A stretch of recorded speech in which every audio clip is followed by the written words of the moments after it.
សួស្តីប្រិយមិត្តអ្នកស្ដាប់ទាំងអស់គ្នាថ្ងៃនេះដែរខ្ញុំមានរឿងនិទានមួយរឿង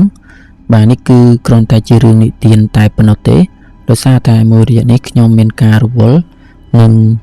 បងប្អូនដឹងស្រាប់ហើយគឺប្រទេសជាតិរបស់យើងកំពុងតែជួបនឹងសង្គ្រាមអញ្ចឹងដូចនេះហើយគឺយើងមិនទាន់បានធ្វើវីដេអូនិយាយអំពីរឿងនិទានអ្វីច្រើននោះទេ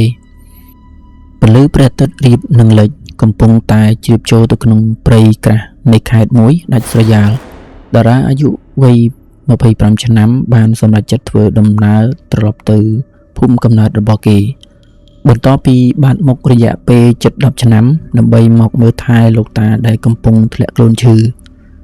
ភូមិរបស់គេមានឈ្មោះថាភូមិបឹងព្រីងជាភូមិតូចមួយដែលហ៊ុំព័ទ្ធទៅដោយព្រៃក្រាស់និងបឹងដ៏ធំមួយនៅពេលដែលតារាដើរចូលទៅដល់មាត់ភូមិគេមានអារម្មណ៍ថាខ្យល់អាកាសនៅទីនេះហាក់ដូចជាត្រជាក់ខុសពីធម្មតាទោះបីជារដូវក្តៅក៏ដោយអ្នកភូមិម្នាក់ៗដែលគេតែងទៅជួបសុទ្ធតែមានទឹកមុខស្លេកស្លាំងហើយប្រញាប់ប្រញាល់ចូលផ្ទះបិទទ្វារទាំងដែលមេឃទើបតែប្រលប់នៅពេលទៅដល់ផ្ទះឈើចាស់មួយខ្នងតារាបានឃើញលោកតារបស់គេសម្រាកនៅលើក្រែលោកតាមានសភាពស្គាំងស្គមខ្លាំងភ្នែករូងចូលនៅក្នុងនៅពេលដែលឃើញតារាលោកតាក៏ប្រឹងក្រោកឡើង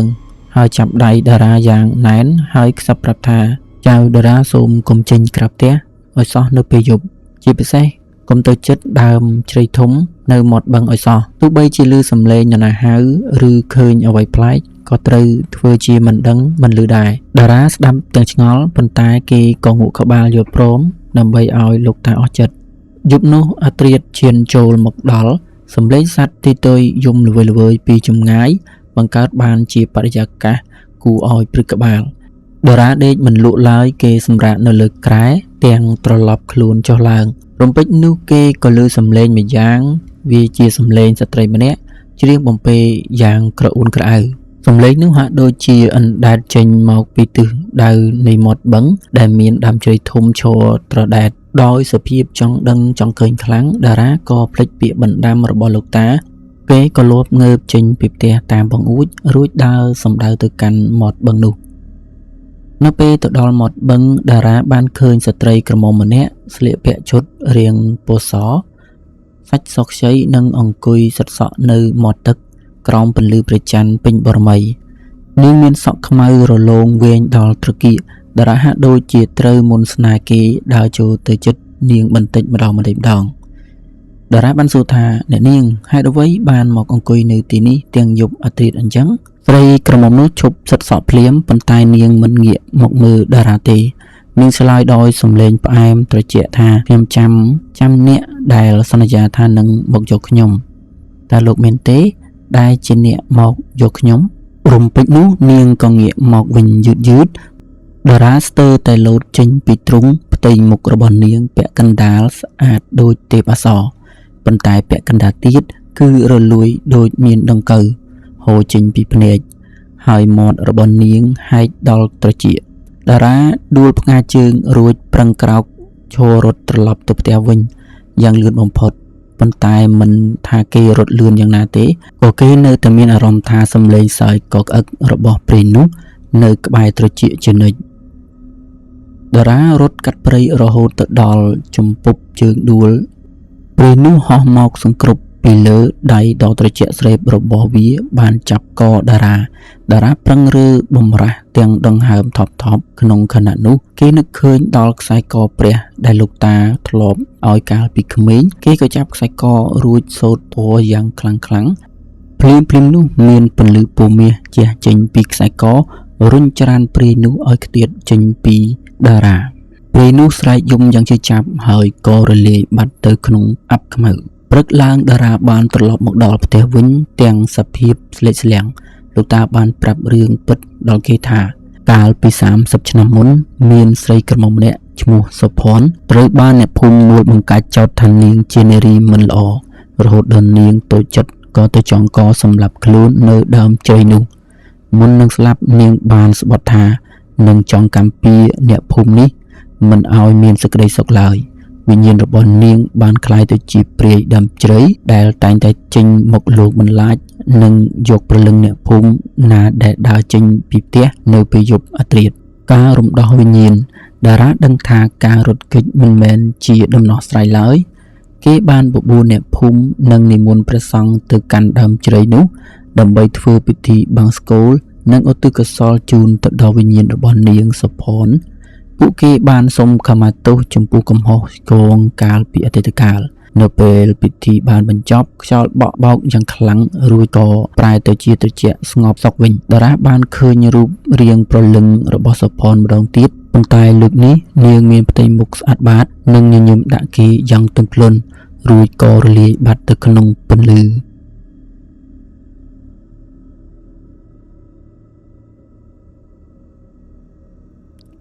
សួស្តីប្រិយមិត្តអ្នកស្ដាប់ទាំងអស់គ្នាថ្ងៃនេះខ្ញុំមានរឿងមួយរឿងដែលបានពីបងប្រុសម្នាក់នៅឯខេត្តកំពង់ចាមរឿងនេះនិយាយអំពីខ្មោចជើងកបនៅដើមចេកបងប្អូនស្ដាប់មើលទៅវាដូចជាចម្លែកមែនទែនខ្មោចដើមចេកប៉ុន្តែនេះគឺជារឿងពិតមួយដែលកើតឡើងកាលពីឆ្នាំ1992អញ្ចឹងដូច្នេះខ្ញុំចង់ឲ្យបងប្អូនផ្ដោតអារម្មណ៍ទៅលើសាច់រឿងនេះដូចជាយើងនៅក្នុងទស្សនវិជ្ជានោះអញ្ចឹងបានន័យថាយើងហាក់បីដូចជាយើងឆ្លងភពទៅកាន់ឆ្នាំ1992ភូមិកំពង់ធំគឺជាភូមិតូចមួយនៅខេត្តកំពង់ចាមនៅចុងភូមិមានផ្ទះចាស់មួយខ្នងដែលគ្មាននរណារស់នៅពីក្រោយផ្ទះនោះមានដើមចេកធំមួយដើមដែលដុះតាំងពីជំនាន់ជីតាយាយមនុស្សនៅក្នុងភូមិនោះនិយាយថាដើមចេកនោះមានវិញ្ញាណព្រោះគ្រប់ពេលដែលមាននរណាម្នាក់ព្យាយាមកាត់វាឬយកផ្លែចេករបស់វាពួកគេតែងតែជួបគ្រោះថ្នាក់ធ្ងន់ធ្ងរនៅឆ្នាំ1985លោកយាយភឿនបានព្យាយាមកាត់ដើមចេកនេះគាត់ចង់សម្អាតដីដើម្បីដាំដំណាំថ្មីប៉ុន្តែនៅយប់នោះគាត់បានឃើញស្ត្រីម្នាក់ស្លៀកសម្លៀកបំពាក់សមួយរូបឈរនៅក្បែរក្រែរបស់គាត់ស្ត្រីមានសក់វែងស្បែកសហើយភ្នែកពណ៌ក្រហម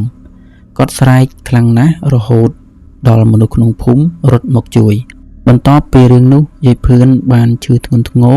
ហើយបានស្លាប់ក្នុងរយៈពេលត្រឹម3ថ្ងៃគ្រូពេទ្យមិនអាចរកឃើញមូលហេតុនៃការស្លាប់របស់គាត់បានទេនៅឆ្នាំ1992យុវជនម្នាក់ឈ្មោះសុខាទើបតែមកពីភ្នំពេញគាត់មិនជឿរឿងខ្មោចទេគាត់គិតថារឿងរបស់លោកភឿនឬក៏លោកយាយភឿនគ្រាន់តែជារឿងចៃដន្យប៉ុណ្ណោះនៅយប់មួយសុខាបានដើរកាត់ផ្ទះចាស់នោះគាត់ឃើញដើមចេកមានផ្លែចេកទុំច្រើនណាស់សុខាចាប់ផ្ដើមឡើងទៅបេះផ្លែចេកនោះប៉ុន្តែនៅពេលដែលគាត់បេះបានផ្លែចេកគាត់ក៏ស្រាប់តែឮសំឡេងស្ត្រីម្នាក់បានយំយ៉ាងសោកសៅសំឡេងនោះបានស្រែកថាហេតុអ្វីអ្នកយកកូនរបស់ខ្ញុំ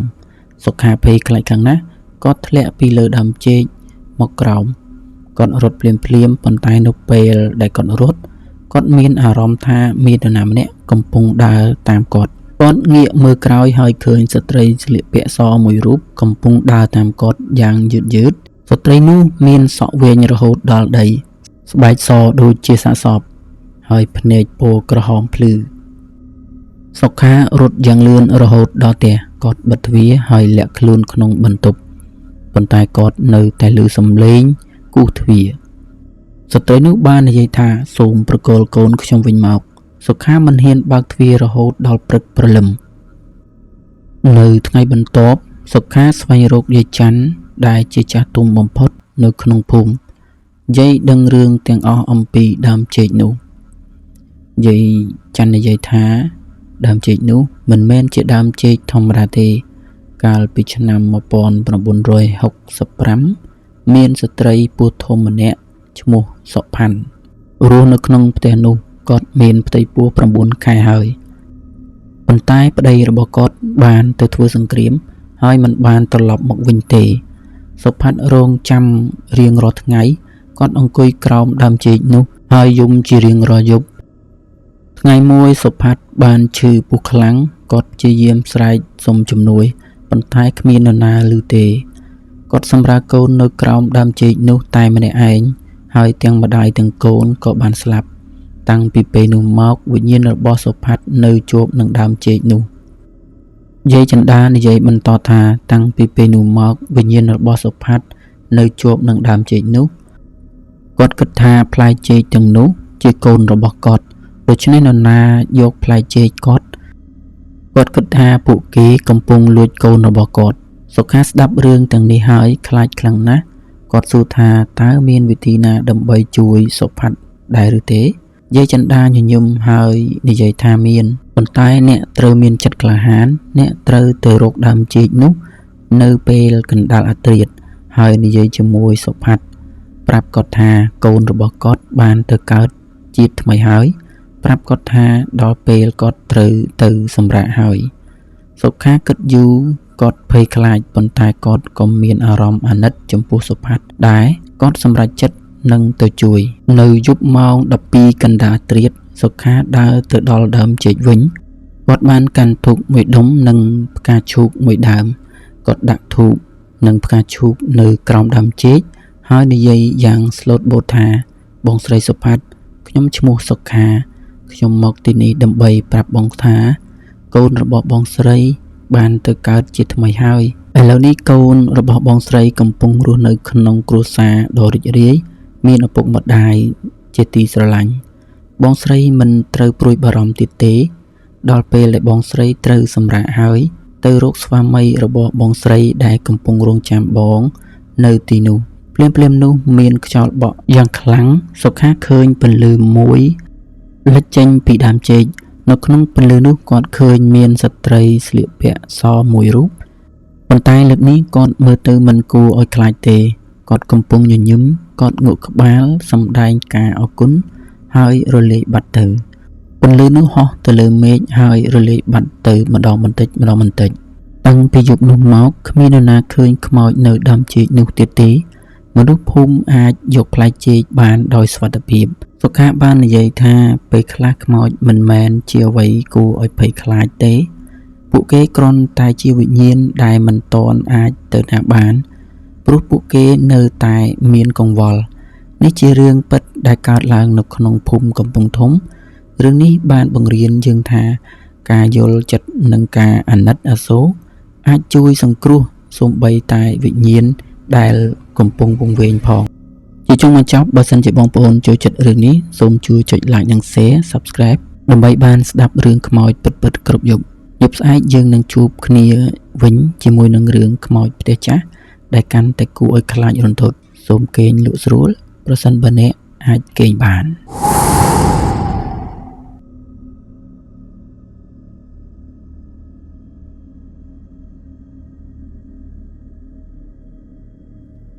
សួស្តីប្រិយមិត្តអ្នកស្ដាប់រឿងនិទានខ្មោចនាពេលយប់ទាំងអស់គ្នាថ្ងៃនេះខ្ញុំមានរឿងនិទានមួយដែលនិយាយអំពីរឿងនិទានព្រៃខ្លានេះគឺជារឿងព្រេងបុរាណមួយរបស់ខ្មែរដែលតែងតែនិទានតៗគ្នាដើម្បីអប់រំឲ្យមនុស្សចេះប្រុងប្រយ័ត្នចំពោះគ្រោះថ្នាក់ក្នុងព្រៃជ្រៅនិងកុំឲ្យទុកចិត្តមនុស្សផ្លាច់មុខហួសហេតុពេកព្រៃខ្លាគឺជាវិញ្ញាណរបស់មនុស្សដែលតែងតែសម្លាប់មនុស្សហើយវិញ្ញាណនោះមិនអាចចាប់ជាតិបានទេតែ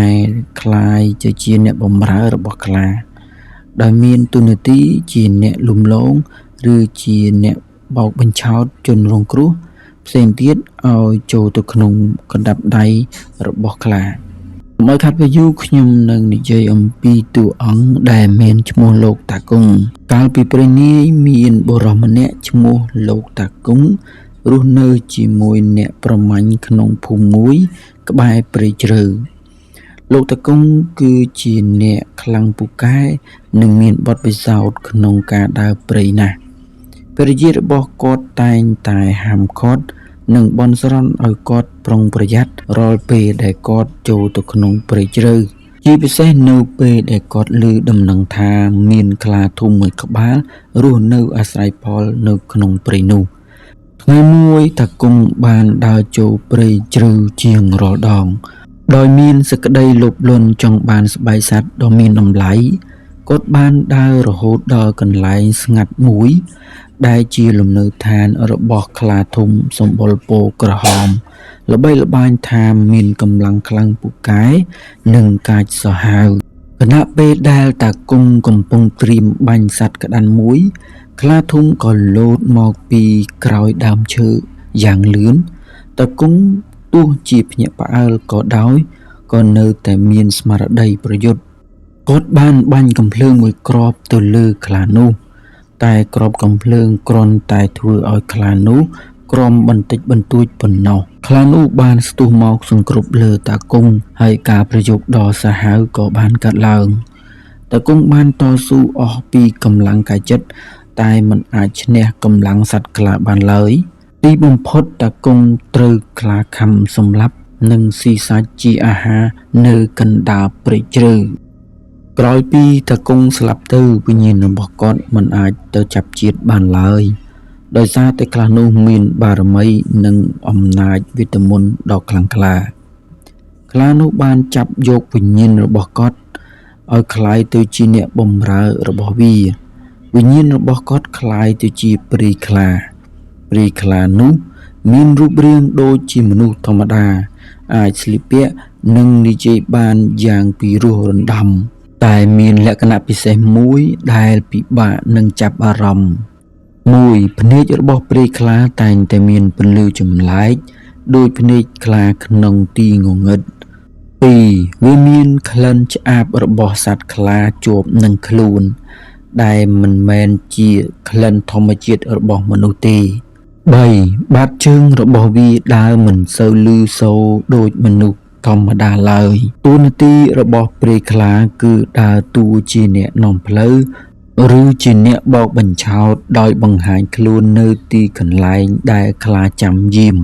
ព្រាយខ្លានឹងធ្វើពុតជាអ្នកភូមិដែលវង្វេងផ្លូវឬសាច់ញាតិដែលទើបមកដល់ទីនេះហើយលួងលោមអ្នកធ្វើដំណើរផ្សេងទៀតឲ្យដើរតាមខ្លួនទៅកាន់ផ្លូវដែលខ្លាធំកំពុងលាក់ខ្លួនរយៈពេលកន្លងទៅ6ខែក៏មានយុវជនម្នាក់ដែលឈ្មោះច័ន្ទបានធ្វើដំណើរឆ្លងកាត់ព្រៃតែម្នាក់ឯងដើម្បីទៅលេងផ្ទះសាច់ញាតិនៅឯភូមិមួយទៀតពេលកំពុងធ្វើដំណើរគាត់ក៏បានឃើញបុរសចំណាស់ម្នាក់អង្គុយយំនៅក្រោមដើមឈើមួយបុរសចំណាស់នោះគឺជាព្រាយខ្លាដែលមានរូបរាងដូចតាគង់ព្រាយខ្លាធ្វើពុតជាវង្វេងផ្លូវនិងនិយាយទៅកាន់ច័ន្ទថាចៅអើយចៅមកពីណាខ្ញុំវង្វេងផ្លូវបាត់ទៅហើយអត់មាននរណាម្នាក់នាំផ្លូវខ្ញុំទៅភូមិខាងមុខសោះខ្ញុំព្រួយបារម្ភខ្លាំងណាស់ច័ន្ទជាយុវជនចិត្តល្អគាត់មានចិត្តអាណិតហើយក៏និយាយថាមិនអីទេតាខ្ញុំក៏កំពុងទៅភូមិខាងមុខដែរតោះតាដើរតាមខ្ញុំមកខ្ញុំនឹងជូនតាទៅដល់ផ្លូវធំព្រាយខ្លាធ្វើជាអរគុណហើយចាប់ផ្ដើមដើរពីក្រោយច័ន្ទដើរបានមួយសន្ទុះព្រាយខ្លាក៏ចាប់ផ្ដើមលួងលោមច័ន្ទចៅតាមពិតផ្លូវដែលលឿនជាងនេះនឹងមានផ្លែឈើព្រៃឆ្ងាញ់គឺនៅត្រង់ផ្លូវវាងខាងស្ដាំនេះទេផ្លូវដែលចៅកំពុងដើរនោះវាឆ្ងាយណាស់ហើយថែមទាំងមានជ្រោះជ្រៅផងច័ន្ទងាកមើលទៅតាមទិសដែលព្រាយខ្លាប្រាប់ក៏ឃើញមានផ្លូវតូចមួយដែលមើលទៅរាងងងឹតស្របពេលនោះគាត់ក៏ស្រាប់តែធុំក្លិនឆ្អាបប្លែកដែលមិនមែនជាក្លិនដីឬស្លឹកឈើទេដូចជាក្លិនសត្វសាហាវអ្វីម្យ៉ាងគាត់ក៏នឹកឃើញពាក្យចាស់ទុំដែលតែងតែនិយាយប្រាប់ថាកុំជឿមនុស្សប្លែកមុខក្នុងព្រៃជ្រៅគាត់ក៏ចាប់ផ្ដើមសង្ស័យហើយមើលទៅភ្នែករបស់បុរសចំណាស់នោះភ្នែករបស់ព្រាយខ្លារលោងភ្លឺខុសពីធម្មតាច័ន្ទក៏និយាយទាំងភ័យថាអត់អីទេតាខ្ញុំខ្លាចផ្លូវវាងនោះខ្ញុំនឹងបន្តទៅតាមផ្លូវដើមវិញពេលនោះហើយខ្លាធំដែលលាក់ខ្លួននៅក្នុងគុម្ពព្រៃក្បែរផ្លូវវាងនោះក៏ដឹងថាព្រាយខ្លាបានធ្វើការបរាជ័យខ្លាធំក៏ស្រែកកំហកយ៉ាងខ្លាំងហើយស្ទុះចេញមកព្រាយខ្លាដែលជាអ្នកបម្រើក៏ដឹងខ្លួនថាខ្លាធំបានដឹងក៏សម្រេចចិត្តរត់គេចខ្លួនបាត់ចូលទៅក្នុងព្រៃងងឹតចំណែកឯច័ន្ទវិញក៏រត់គេចខ្លួនទៅតាមផ្លូវធំដោយអស់ពីកម្លាំងកាយចិត្តហើយមិនហ៊ានងាកក្រោយមើលឡើយរហូតទៅដល់ភូមិដោយសុវត្ថិភាព បន្ទាប់ពីបរាជ័យក្នុងការបោកបញ្ឆោតព្រាយខ្លាក៏បានរត់ត្រឡប់ទៅរកខ្លាធំវិញដោយភាពភ័យខ្លាចខ្លាធំជាសត្វមានបារមីវាដឹងច្បាស់ពីភាពបរាជ័យនោះហើយក៏ស្រែកកំហកយ៉ាងកំហឹងទៅកាន់ព្រាយខ្លាឯងបរាជ័យម្ដងហើយម្ដងទៀតឯងពិតជាព្រាយខ្លាដែលឥតប្រយោជន៍មែនខ្លានិយាយដោយសំឡេងក្រោកគ្រៀតខ្លាធំមិនបានសម្លាប់ព្រាយខ្លាទេតែវាបានធ្វើទរណកម្មយ៉ាងធ្ងន់ធ្ងរទៅលើវិញ្ញាណនោះហើយធ្វើឲ្យវិញ្ញាណតាគង់មានការជឿចាប់ជាងពេលដែលគាត់ស្លាប់ទៅទៀតខ្លាធំបានបោះព្រាយខ្លាឲ្យទៅរស់នៅក្រោមឫសឈើដ៏ធំមួយអស់រយៈពេលជាច្រើនយប់ដើម្បីរំលឹកពីកាតព្វកិច្ចរបស់ខ្លួនក្រោយមកព្រាយខ្លាត្រូវបង្ខំចិត្តបន្តបេសកកម្មបញ្ឆោតមនុស្សទៀតបើមិនដូច្នោះទេវិញ្ញាណរបស់វានឹងមិនរលាយរលត់ជារៀងរហូតយប់មួយក៏មាននារីម្នាក់ឈ្មោះស្រីលះជាអ្នកដំណើរលក់អំបោះបានវង្វេងនៅក្នុងព្រៃនោះនាងជាស្ត្រីមានជំនឿនិងកាន់សិលភ្ជាប់ខ្ជួនខណៈពេលដែលនាងកំពុងភ័យខ្លាចព្រាយខ្លាក៏បានបង្ហាញខ្លួនដោយធ្វើជាបុរសវ័យកណ្ដាលស្លៀកពាក់ខោអាវធម្មតាហើយនិយាយលួងលោមយ៉ាងពីរោះក្មួយស្រីកុំភ័យអីខ្ញុំជាអ្នកថែរក្សាព្រៃនេះមកតាមខ្ញុំមកខ្ញុំនឹងជូនក្មួយទៅដល់កន្លែងភ្លឺដែលមានគេបោះជំរុំនៅទីនោះស្រីលះអរខ្លាំងណាស់តែនាងនឹកឃើញដល់ការបង្រៀនរបស់លោកគ្រូអាចារ្យនៅភូមិថាមុននឹងជួបមនុស្សចម្លែកក្នុងព្រៃត្រូវសង្កេតមើលឥរិយាបថនិងសញ្ញាទាំង3របស់គេនាងក៏ចាប់ផ្ដើមសង្កេតមើលទី1នាងសម្លឹងមើលភ្នែកបុរសនោះក៏ឃើញថាភ្នែករបស់គាត់រលោងខុសពីធម្មតាទោះបីជានៅក្រោមពន្លឺព្រះច័ន្ទខ្សោយក៏ដោយក៏វាបញ្ចេញពន្លឺចម្លែក2នាងធំក្លិនឆ្អាបតិចៗដូចជាក្លិនខ្លាដែលនាងធ្លាប់ជួបកាលពីនៅក្មេង3ដោយសារយប់ស្ងាត់ឃើញមានពន្លឺព្រះច័ន្ទនាងក៏មើលទៅស្រមោលបុរសនោះស្រមោលរបស់ព្រាយខ្លានោះបែរជាមានរាងដូចខ្លាធំមួយក្បាលទៅវិញមិនមែនជារាងមនុស្សដូចរូបរាងនៅខាងក្រៅឡើយស្រីលះក៏ដឹងភ្លាមថានាងមិនបានបាត់បង់ស្មារតីទេតែនាងក៏យកខ្សែអំបោះដែលចងជាប់នឹងយ័ន្តពីលោកគ្រូអាចារ្យមកធ្វើពុតជាចុងសក់នាងបន្តដំណើរជាមួយព្រាយខ្លាតែនាងក៏លើកដៃសំពះទៅកាន់យ័ន្តហើយអធិដ្ឋានក្នុងចិត្តសូមអ្នកតាព្រៃនិងទេវតាជួយការពារខ្ញុំផងពេលនោះហើយព្រាយខ្លាដែលត្រូវបារមីយ័ន្តនោះចាំងចំក៏មានអារម្មណ៍ក្តៅផ្សាពេលនោះវាក៏មិនអាចនៅជិតស្រីលះទៀតបានទេក៏ស្រែកយំសំឡេងគួរឲ្យខ្លាចហើយក៏បាត់ខ្លួនចូលក្នុងព្រៃទៅខ្លាធំក៏មិនអាចចេញមកបានដែរដោយសារស្រីលះមានយន្តការពារស្រីលះក៏រួចផុតពីគ្រោះថ្នាក់ដោយសារភាពឆ្លៀសវៃនិងជំនឿរបស់នាងក្រោយពីបរាជ័យពីរលើកជួបគ្នាមកខ្លាធំក៏ខឹងក្រេវក្រោធយ៉ាងខ្លាំងវាបានធ្វើទរណកម្មព្រាយខ្លាជាច្រើនថ្ងៃរហូតដល់វិញ្ញាណនោះស្ទើរតែរលាយបាត់ព្រាយខ្លាដឹងថាខ្លួនគ្មានជម្រើសទេត្រូវតែស្វែងរកជនរងគ្រោះទៀតដើម្បីផ្គប់ចិត្តខ្លាបើមិនដូច្នោះទេវានឹងត្រូវរលាយវិញ្ញាណបាត់ជារៀងរហូតថ្ងៃមួយក៏មានប្អូនប្រុស2នាក់ឈ្មោះវិរៈនិងសុវណ្ណបានចូលព្រៃដើម្បីប្រមូលអនុផលវិរៈជាប្អូនប្រុសបានប្រុងប្រយ័ត្នខ្ពស់និងស្គាល់ផ្លូវព្រៃច្បាស់លាស់តែសុវណ្ណជាប្អូនប្រុសគឺជាមនុស្សចិត្តរហ័សនិងមានសេចក្តីលោភលន់ចង់បានទ្រព្យសម្បត្តិព្រាយខ្លាបានបង្ហាញខ្លួនឲ្យសុវណ្ណឃើញតែម្នាក់ឯងដោយធ្វើជារូបរាងដូចជាតាបោះដែលជាជីតាបង្កើតរបស់គេដែលបានស្លាប់ជាយូរមកហើយចៅសុវណ្ណចៅមកហើយឬមកទីនេះជីតាបានចាំចៅយូរមកហើយព្រាយខ្លាក្នុងរូបរាងតាបោះ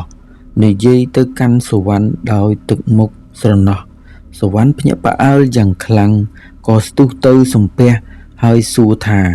ជីតានៅទីនេះតាំងពីពេលណាតើជីតាមានការអ្វីព្រៃខ្លាឆ្លើយទាំងសំឡេងល្វើយថាជីតាបានស្លាប់បាត់បង់ទៅហើយតែវិញ្ញាណនៅទីនេះដើម្បីយាមកំណប់ព្រៃខ្លាដឹងថាសុវណ្ណគឺជាមនុស្សលោភលន់ព្រៃខ្លានោះក៏ប្រាប់កន្លែងលាក់មាសដ៏ច្រើននៅក្នុងរូងភ្នំខាងមុខដែលជាកន្លែងដែលខ្លាធំតែងតែដេកបើចៅហ៊ានយកមាសនោះគ្រួសារចៅនឹងមានពេញមួយជីវិតវិរៈដែលជាបងប្រុសដើរមកដល់ក៏ចាប់ផ្ដើមមានអារម្មណ៍ចម្លែក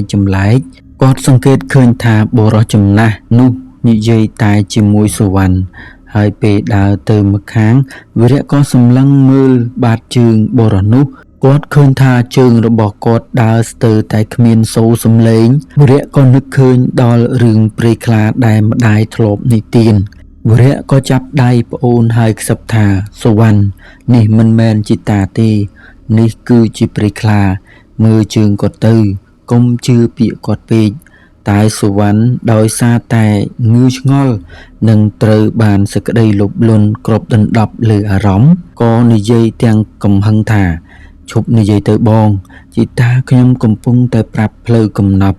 បងចំណែនខ្ញុំមែនទេសុវណ្ណក៏រើបំរាស់ចេញពីវីរៈហើយដើរតាមព្រៃខ្លាទៅកាន់ផ្លូវរូងភ្នំនោះវីរៈឃើញដូច្នោះក៏ដឹងខ្លួនថាមិនអាចជួយប្អូនបានទេ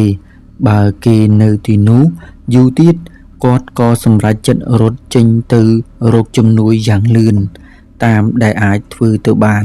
ចំណែកឯសុវណ្ណវិញដើរតាមព្រៃខ្លាចូលទៅក្នុងរូងភ្នំងងឹតពេលទៅដល់ព្រៃខ្លាក៏ឈប់ហើយភ្នែករបស់វាបានបញ្ចេញពន្លឺចិញ្ចើមរបស់វាពណ៌លឿង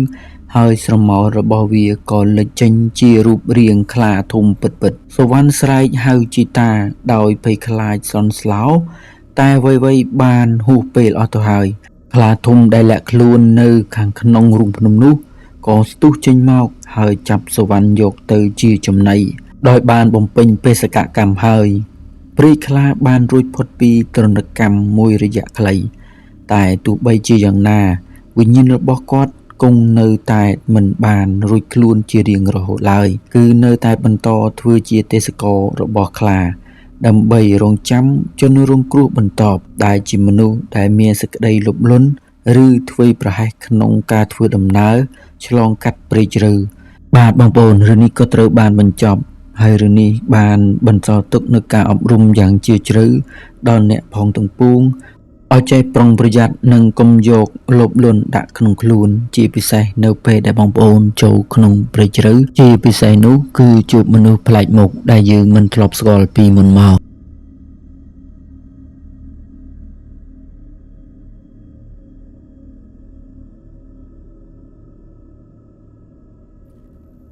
សួស្តីប្រិយមិត្តអ្នកស្ដាប់ទាំងអស់គ្នាគណៈពេលនេះម៉ោង 11:40 នាទីហើយយប់នេះខ្ញុំនឹងនិយាយរឿងព្រៃខ្លាហើយគឺជាវគ្គបញ្ចប់នៃការតាមប្រមាញ់និងការរំដោះវិញ្ញាណនៅពេលដែលសុវណ្ណខ្លាយទៅជាចំណីខ្លាវីរៈរត់យ៉ាងលឿនរហូតដល់ផុតព្រៃនេះបន្តមកទៀតក៏ឃើញផ្ទះអ្នកភូមិគាត់បាននិយាយរឿងរ៉ាវទាំងអស់ទៅដល់លោកមេភូមិ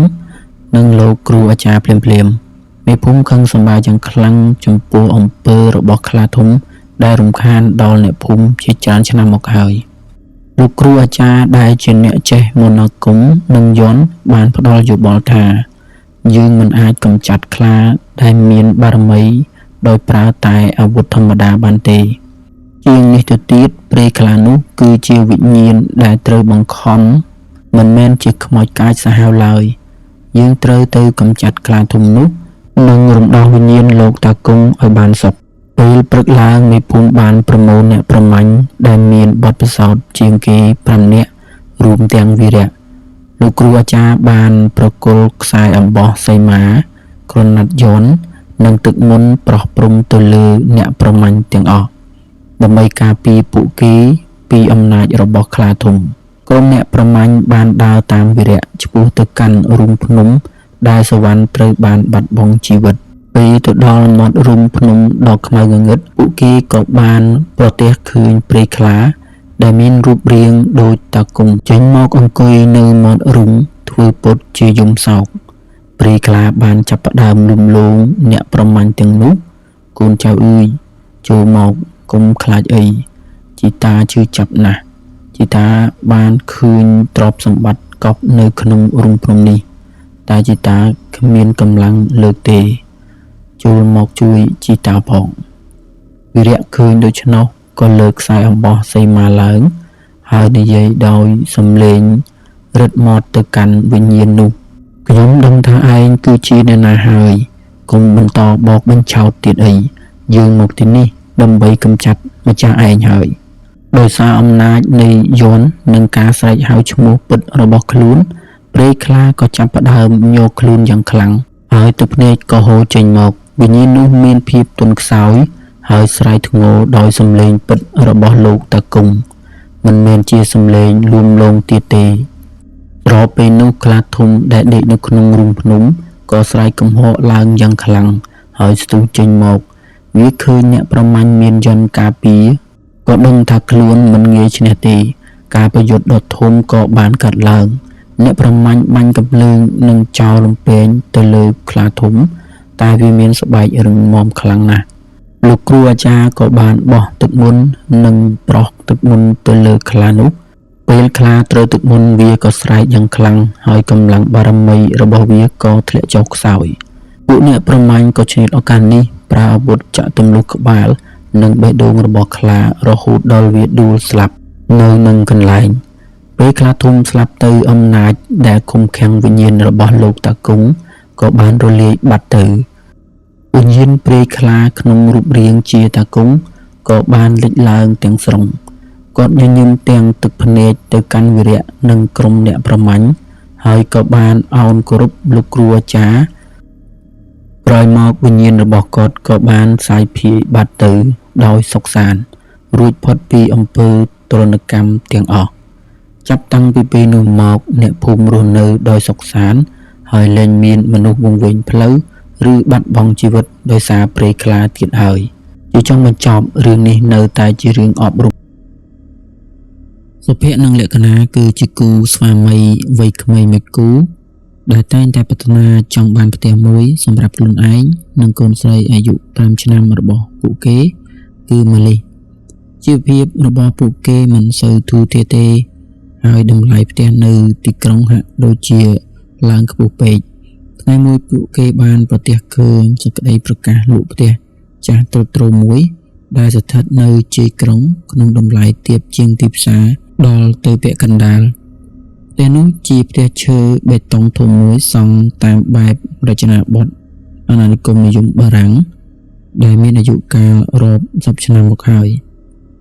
វាមានបង្អួចខ្ពស់ៗបែកបាក់ហើយរបងជុំវិញផ្ទះត្រូវបានបាក់រលំស្ទើរតែទាំងអស់នៅពេលដែលសុភ័ក្រទៅមើលផ្ទះនោះគាត់មានអារម្មណ៍ចម្លែកមួយដូចជាមាននរណាម្នាក់កំពុងសម្លឹងមើលមកគាត់ពីខាងផ្ទះប៉ុន្តែគាត់មិនចាប់អារម្មណ៍នោះទេដោយគាត់គិតថាវាគ្រាន់តែជាការព្រួយបារម្ភប៉ុណ្ណោះអ្នកភូមិបានប្រមានពួកគាត់ថាកុំទិញផ្ទះនឹងឲ្យសោះផ្ទះនឹងគេលក់ថោកអត់អនាថហ៊ានទិញទេព្រោះវាមានខ្មោចខ្លាំងនៅទីនោះអ្នកដែលធ្លាប់ចូលទៅរស់នៅសុទ្ធតែធ្លាក់ខ្លួនឈឺឬក៏បាត់ខ្លួនប៉ុន្តែសុភ័ក្រនិងលក្ខណៈដែលជាមនុស្សមិនសូវជឿអបិយជំនឿហើយត្រូវរើនឹងតម្លៃគាត់ក៏សម្រេចចិត្តទិញផ្ទះនោះភ្លាមៗពួកគេគិតថាវាគ្រាន់តែជាពាក្យចចាមអារាមរបស់មនុស្សចាស់ហើយផ្ទះនោះគ្រាន់តែត្រូវការជួសជុលតែប៉ុណ្ណោះបន្ទាប់ពីជួសជុលផ្ទះបានបន្តិចបន្តួចហើយពួកគេក៏នាំគ្នាចូលទៅនៅក្នុងយប់ដំបូងម៉ាលីបានដេកនៅចន្លោះឪពុកម្ដាយរបស់នាងព្រោះនាងមានភាពភ័យខ្លាចនឹងបន្ទប់ថ្មីនៅពាក់កណ្ដាលអាធ្រាត្រសុភ័ក្រភ្ញាក់ឡើងដោយសារតែភាពត្រជាក់ខ្លាំងនៅក្នុងបន្ទប់គាត់បានក្រោកបិទបង្អួចទាំងអស់តែភាពត្រជាក់ហាក់ដូចជាចេញមកពីជញ្ជាំងគាត់ឃើញលក្ខណៈកំពុងគេងគងដៃហើយកូនស្រីរបស់គាត់គឺម៉ាលីកំពុងញញឹមដាក់ជ្រុងងងឹតនៃបន្ទប់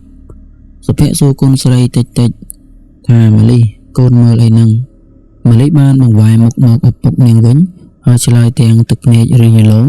ម៉ាលីថាគាត់កំពុងលេងជាមួយបងស្រីគាត់ស្អាតណាស់ប៉ាតែគាត់រៀងរងាខ្លាំងសុភ័ក្រព្រឺសម្បុរខ្ញាក់នៅក្នុងបន្ទប់នេះគ្មាននរណាក្រៅពីពួកយើង3នាក់ទេគាត់ក៏អោបម៉ាលីជាប់ហើយដឹងថាភាពត្រជាក់នោះមិនមែនជាភាពត្រជាក់ធម្មតាទេតែជាវត្តមាននៃអ្វីមួយដែលមើលមិនឃើញប៉ុន្មានថ្ងៃបន្តភាពចម្លែកក៏កាន់តែច្រើនឡើងទ្វារនិងបង្អួចតែងតែបើកដោយខ្លួនឯងទោះបីជាពួកគេបានចាក់សោយ៉ាងណា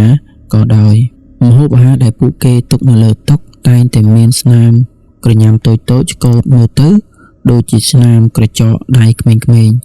ពេលខ្លះពេលលក្ខណៈកំពុងចម្អិនអាហារគាត់តែងតែឮសំឡេងនរណាម្នាក់ខ្សឹបនៅក្បែរត្រចៀករបស់គាត់ថាយកផ្ទះខ្ញុំមកវិញបញ្ហាធ្ងន់ធ្ងរបំផុតគឺកើតទៅលើម៉ាលីនាងកាន់តែនិយាយពីបងស្រីរបស់នាងហើយកាន់តែចូលចិត្តលេងនៅកន្លែងងឹតនាងនិយាយថាបងស្រីនោះតែងតែបង្រៀនអ្វីចម្លែកដែលមានឈ្មោះគួរឲ្យខ្លាច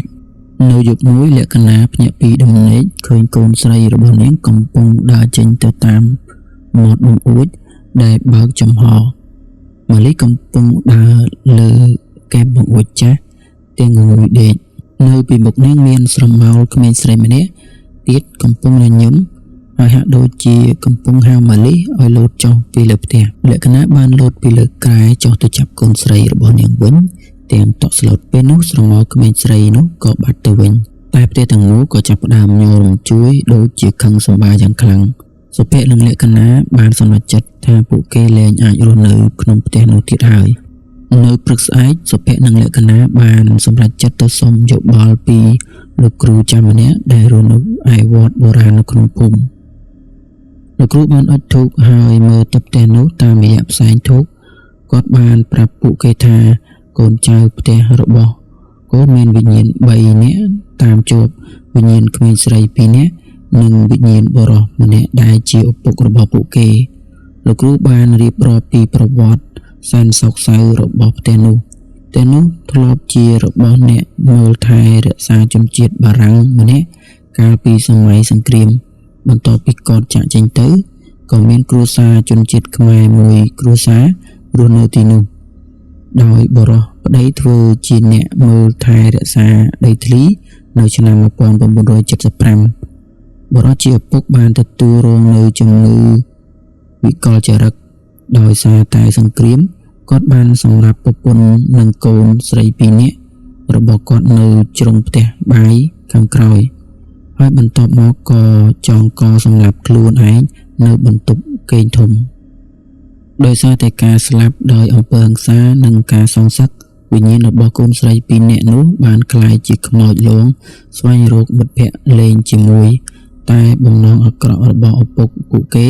បានធ្វើឲ្យពួកគេក្លាយទៅជាវិញ្ញាណកំណាចហើយមិនចង់ឲ្យមានអ្នកណាបានមករស់នៅដោយសុខសាន្តឡើយវិញ្ញាណក្មេងស្រីនោះចង់បានម៉ាលីធ្វើជាអ្នកបដូរវេនរបស់ពួកគេលោកគ្រូខ្មែរបានផ្ដល់ដំបូន្មានដល់សុភ័ក្រនិងលក្ខណៈថាវិធីតែមួយគត់ដើម្បីរំដោះផ្ទះនេះគឺមិនមែនបណ្ដេញខ្មោចទេតែត្រូវធ្វើពិធីផ្សះផ្សាឲ្យវិញ្ញាណទាំងនោះបានស្ងប់សុខពួកគេបានត្រឡប់ទៅផ្ទះវិញហើយធ្វើតាមការណែនាំរបស់លោកគ្រូពួកគេបានជីកដណ្ដៅនៅជ្រុងផ្ទះបាយដែលជាកន្លែងដែលក្មេងស្រីទាំងពីរត្រូវបានសម្លាប់ហើយរកឃើញក្រុងឆ្អឹងកុមារតូចពីរពួកគេបានយកក្រុងឆ្អឹងនោះមកធ្វើបុណ្យតាមប្រពៃណីនិងបានបញ្ចុះនៅវត្តនៅយប់នោះសុភ័ក្រនិងលក្ខណៈបានដេកនៅបន្ទប់ធំស្រាប់តែបន្ទប់ទាំងមូលបានប្រែក្លាយទៅជាត្រជាក់ខ្លាំងជាងសពមួយដងសំឡេងក្រហឹមនិងសំឡេងយំសោកស្ដាយយ៉ាងខ្លាំងបានឮចេញពីជញ្ជាំងស្រមោលខ្មៅ3បានលេចចេញពីក្នុងបន្ទប់មួយខ្ពស់ដូចបរោះនិងពីរទៀតដូចក្មេងស្រីពួកគេព្យាយាមបន្លាចសុភ័ក្រនិងលក្ខណៈឲ្យរត់ចេញសុភ័ក្របានយកព្រះអង្គតូចមួយដែលលោកគ្រូឲ្យមកកាន់ជាប់នឹងដៃហើយស្រែកខ្លាំងទាំងកំហឹងនិងភាពអាណិតថាយើងដឹងរឿងរបស់ពួកឯងហើយ យើងបានយកក្រងឆ្អឹងតូចៗរបស់ឯងទៅធ្វើបុណ្យហើយយើងមិនមែនជាសត្រូវរបស់ឯងទេយើងចង់ឯងបានសុខជប់តាមយាយីកូនស្រីយើងទៀតទៅពេលគាត់និយាយចប់ស្រមោលទាំងនោះក៏បានចាប់ផ្ដើមរលាយបាត់ទៅវិញតែពួកគេបានបន្សល់ទុកនៅសំឡេងយំសោកមួយនៅជ្រុងបន្ទប់វិញ្ញាណទាំងនោះហាក់ដូចជាបានទទួលនូវការអភ័យទោសហើយក៏ចាក់ចេញពីផ្ទះនោះដើម្បីទៅរកភពថ្មីចាប់តាំងពីថ្ងៃនោះមកផ្ទះដ៏ធំនេះក៏បានស្ងប់ស្ងាត់ទៅវិញសុភ័ក្រនិងលក្ខណៈបានបន្តរស់នៅទីនោះដោយសុខសាន្តហើយលែងមានភាពត្រជាក់ឬសំឡេងចម្លែកទៀតហើយពួកគេបានដឹងថាផ្ទះនោះមិនមែនជាផ្ទះខ្មោចលងទេតែជាផ្ទះដែលត្រូវការអភ័យទោសនិងសេចក្តីសុខដែលបានបាត់បង់ទៅវិញស្ដីពុកម៉ែបងប្អូនអ្នកគ្នាក្រៅនេះគឺខ្ញុំមានរឿងថ្មីមួយទៀតហើយបាទរឿងនេះគឺខ្ញុំទទួលបានពីបងប្រុសម្នាក់ដែលគាត់រស់នៅខេត្តកំពង់ធំបាទហើយគាត់ក៏មិនសូមបញ្ចេញឈ្មោះដែររឿងនេះត្រូវបានគេនិយាយតៗគ្នាថានៅក្នុងតំបន់ជនបទមួយនៅខេត្តកំពង់ធំបាទគឺនៅក្នុងខេត្តកំពង់ធំកាលពីអំឡុងឆ្នាំ2010វាទាក់ទងទៅនឹងគ្រួសារមួយដែលមានកូនតូចបាទនឹងមានឪពុកម្ដាយនៅជាមួយដែរពួកគាត់បានផ្លាស់ទីលំនៅមួយបាទគឺបានន័យថាគាត់នៅកំពង់ធំហ្នឹងប៉ុន្តែគាត់ផ្លាស់បាទសុកគាត់ក៏ផ្លាស់ទីលំនៅទៅនៅផ្ទះឈើមួយបាទនៅក្បែរព្រៃបាទអញ្ចឹងគឺដំបូងឡើយផ្ទះនោះមានសភាពធម្មតាទេតែមិនយូរប៉ុន្មានបាទជាស្ត្រីដែលជាម្ដាយបាទម្ដាយរបស់បងសុខាបាទបងស្រីគាត់ឈ្មោះបងសុខាគឺគាត់ក៏ចាប់ផ្ដើមកត់សម្គាល់ពីសំឡេងខ្សឹបខ្សៀវដែលហាក់ដូចជាចេញពីជញ្ជាំងផ្ទះរបស់គាត់អញ្ចឹងសំឡេងទាំងនោះមិនសូវច្បាស់បាទគឺមិនសូវច្បាស់ជាប្រមាណទេហើយគាត់ក៏មិនច្បាស់ថាជាសំឡេងអ្វីតែវាតែងតែបន្លឺឡើងនៅពេលយប់ពេលដែលគាត់នៅម្នាក់ឯងគាត់គិតថាវាគ្រាន់តែជាសំឡេងសត្វឬក៏ជាសំឡេងខ្យល់ប៉ះជាមួយនឹងរន្ធឈើអញ្ចឹងណាផ្លេចទៅប្តីរបស់គាត់វិញគឺមិនដែលឮសំឡេងនឹងទេទោះបីជាបងសុខាគាត់ប្រាប់ក៏ដោយក៏គាត់មិនជឿក៏ឮដែរបន្ទាប់ពីរស់នៅបានប្រហែលជា3ខែសំឡេងទាំងនោះក៏ប្រែទៅជាច្បាស់ជាងមុនបាទច្បាស់ជាងមុនហើយវាបានចាប់ផ្ដើមហៅឈ្មោះបងសុខានឹងតែម្ដងអញ្ចឹងរៀងរាល់ម៉ោង9យប់សំឡេងស្ត្រីចាស់បាទគាត់ចាប់បានថាជាសំឡេងស្ត្រីចាស់ម្នាក់បានខ្សឹបហៅបាទគឺខ្សឹបហៅគាត់តែម្ដងហៅថាសុខាកូននៅទីណាម៉ែនៅទីនេះបាទបងសុខាគឺគាត់ព្រៃខ្លាចជាខ្លាំងហើយគាត់បានព្យាយាមប្រាប់ប្តីរបស់គាត់ឲ្យជឿតែប្តីរបស់គាត់មិនជឿដោយសារអីគាត់អត់បានឮអញ្ចឹងណាប៉ុន្តែយ៉ាងណាគាត់ក៏ចាប់ផ្ដើមមើលជញ្ជាំងស្ដាប់តាមជញ្ជាំងនឹងដែរបាទប៉ុន្តែនៅតែមិនមានលទ្ធផលសំឡេងនេះហាក់ដូចជាមានតែបងសុខាម្នាក់គត់ដែលគាត់ស្ដាប់ឮចឹងប្តីរបស់គាត់គឺគាត់គិតថាប្រពន្ធរបស់គាត់មានបញ្ហាផ្លូវចិត្តទេដឹងចឹងអ្វីដែលគួរឲ្យព្រឺព្រួចនោះគឺកូនប្រុសរបស់គាត់ក៏ចាប់ផ្ដើមនិយាយតែម្នាក់ឯងបាទយូរទៅគឺកូនរបស់គាត់ហ្នឹងទៅជានិយាយម្នាក់ឯងចឹងគាត់តែងតែសម្លឹងមើលទៅជ្រុងបន្ទប់ហើយបាននិយាយថាម៉ែលាក់ខ្លួនបាទបានន័យថាអ្នកដែលខ្សឹបគាត់ហ្នឹងគឺថាលាក់ខ្លួនបាទមិនដឹងថាលាក់ខ្លួននៅទីណាអញ្ចឹងនៅយប់មួយហ្នឹងសំឡេងនោះក៏កាន់តែឮច្បាស់បាទឮច្បាស់ដូចជានៅក្បែរបាទឮច្បាស់នៅនឹងត្រចៀកបងសុខាអញ្ចឹងបាទគឺបានន័យថាហាក់បីដូចជាសំឡេងហ្នឹងរំខានគាត់មែនទែនអញ្ចឹងសំឡេងនោះបានប្រាប់បងសុខាថាមានទីតាំងមួយនៅក្រោមជើងសសរផ្ទះ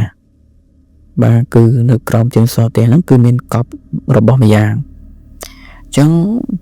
ដោយទ្រាំនឹងភាពតក់ស្លុតមិនបានបងសុខាក៏ប្រាប់ប្តីរបស់គាត់នឹងឲ្យទៅជីកនៅក្រោមសសរនឹងហើយប្តីរបស់គាត់ក៏យល់ព្រមបាទដើម្បីឲ្យប្រពន្ធរបស់គាត់នឹងបានធូរស្រាលនៅពេលដែលពួកគាត់ជីកចុះជំរឿប្រហែលជាកន្លះម៉ែត្រពួកគាត់ក៏បានឃើញវត្ថុចម្លែកមួយគឺជាថង់ក្រណាត់ចាស់មួយដែលមានឆ្អឹងមនុស្សផ្នែកក្បាលមួយកំណាត់និងបំណែកសម្លៀកបំពាក់បុរាណខ្មែរនៅក្នុងនោះដែរពួកគាត់បានរកឃើញប្រាក់បុរាណដែលត្រូវបានខ្ចប់ទុកនៅក្នុងក្រណាត់នោះដែរគ្រួសាររបស់គាត់បានរាយការណ៍ទៅអាជ្ញាធរហើយអាជ្ញាធរក៏បានសន្និដ្ឋានថានោះជាសាកសពមនុស្សដែលត្រូវបានគេកប់នៅក្នុងទសវត្សរ៍ឆ្នាំ70ឬ80នេះឯងបន្ទាប់ពីអាជ្ញាធរបានយកឆ្អឹងនោះទៅចេញពីផ្ទះទៅធ្វើបុណ្យតាមប្រពៃណីហើយសម្លេងខ្សឹបខ្សៀវក៏បានបាត់បង់ទាំងស្រុងដែរបងសុខាក៏លែងឮសម្លេងអ្វីទៀតហើយកូនប្រុសរបស់គាត់ក៏លែងនិយាយម្នាក់ឯងទៀតដែរគ្រួសារនោះបានផ្លាស់ប្ដូរនិងចេញពីផ្ទះនោះភ្លាមៗអ្នកស្រុកជឿថាស្ត្រីដែលជាម្ចាស់ឆ្អឹងនោះគឺជាជនរងគ្រោះដែលត្រូវបានគេសម្លាប់ហើយលាក់ខ្លួននៅក្រោមផ្ទះនោះវិញ្ញាណរបស់គាត់គឺមិនទៅណាទេអញ្ចឹងគឺនៅក្នុងបានថាវិញ្ញាណរបស់គាត់នៅក្នុងតែបន្ទប់នោះបាទនៅក្នុងជួបបន្ទប់នៅជញ្ជាំងនោះអញ្ចឹងណាបាទដោយរងចាំអ្នកអាចឮសំឡេងរបស់គាត់ដើម្បីជួយគាត់បាទអញ្ចឹងគឺរឿងហ្នឹងគឺមានប៉ុណ្ណឹងបងប្អូនហើយក៏សូមអរគុណបងប្រុសដែលបានផ្ដល់នៅរឿងមួយនេះបាទគឺក៏សូមអរគុណសម្រាប់បងប្អូនដែលចូលចិត្តស្ដាប់នៅរឿងនិទានបាទសូមកុំភ្លេចជួយ Subscribe channel ខ្ញុំម្នាក់មួយផងបាទសូមអរគុណ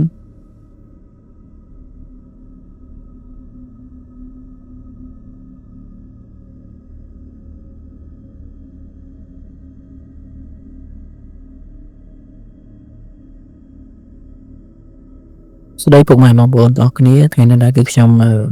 មានរឿងនិទានថ្មីមួយទៀតហើយរឿងនេះគឺនិយាយអំពីស្រីវត្តគឺជាអ្នកថតរូបវ័យក្មេងដែលមានជំនាញថតរូបទេសភាពបែបបុរាណគាត់ចូលចិត្តប្រើកាមេរ៉ា film ចាស់ៗហើយទៅកន្លែងដែលស្ងាត់ជ្រងំឬមានរឿងនិទានលាក់បាំងណាមួយថ្ងៃមួយគាត់បានជិះម៉ូតូទៅដល់វត្តមួយនៅខេត្តបាត់ដំបងដែលល្បីថាដើមពោធិ៍ដ៏ធំបុរាណអាយុរាប់រយឆ្នាំនៅជិតដើមពោធិ៍នោះមានចេតិយចាស់មួយបាក់បែកស្ទើរអស់ទៅហើយគេថាចេតិយនោះជាកន្លែងបញ្ចុះសពព្រះសង្ឃមួយអង្គដែលបានបាត់ខ្លួននៅក្នុងសម័យសង្គ្រាមស្រីវត្តបានបោះតង់នៅបរិវេណវត្តនោះដោយបានសុំការអនុញ្ញាតពីព្រះចៅវត្តកាយប់នោះភាពស្ងាត់ជ្រងំពិតជាផ្ដល់អារម្មណ៍ប្លែកមួយខ្យល់បក់រំភើយធ្វើឲ្យស្លឹកពោធិ៍ធ្លាក់ចុះមកក្រោមដូចជាសំឡេងខ្សឹបខ្សៀវម៉ោងប្រហែលពីរំលងអធ្រាត្រស្រីវត្តបានភ្ញាក់ពីដំណេកដោយសារតែមានពន្លឺផ្លេតៗមួយចាំងចូលតាមរុនតង់របស់គាត់គិតថាជាព្រះសង្ឃកំពុងដើរសមាធិគាត់ក៏លូនចេញពីតង់ហើយស្រាប់តែឃើញពន្លឺពណ៌ខៀវរស្មីមួយផុសចេញពីចេតិយនោះពន្លឺនោះហាក់ដូចជាមានចលនាយឺតនៅជុំវិញចេតិយមុននឹងបញ្ចេញរូបរាងទៅជាស្រមោលមនុស្សស្លៀកស្បង់ពោដូចជាព្រះសង្ឃឈរបែរខ្នងស្រមោលនោះឈរនៅក្រោមដើមពោធិ៍ដោយកាន់អ្វីមួយនៅនឹងដៃដោយចិត្តហ៊ានជាងការខ្លាចស្រីវត្តក៏លើកកាមេរ៉ា film ចាស់បុរាណរបស់គាត់ហើយចុចផ្ដិតយករូបភាពនោះភ្លាមពន្លឺផ្លេតៗដ៏ខ្លាំងរបស់កាមេរ៉ាបានបំភ្លឺបរិវេណទាំងមូលមួយរំពេចហើយស្រមោលនោះក៏រលាយបាត់ទៅវិញដោយបន្សល់ទុកតែក្លិនផ្កាឈូកចម្លែកមួយប៉ុណ្ណោះនៅពេលដែលស្រីវត្តត្រឡប់មកផ្ទះវិញគាត់ក៏ប្រញាប់ចូលទៅក្នុងបន្ទប់ងងឹតដើម្បីលាង film នោះ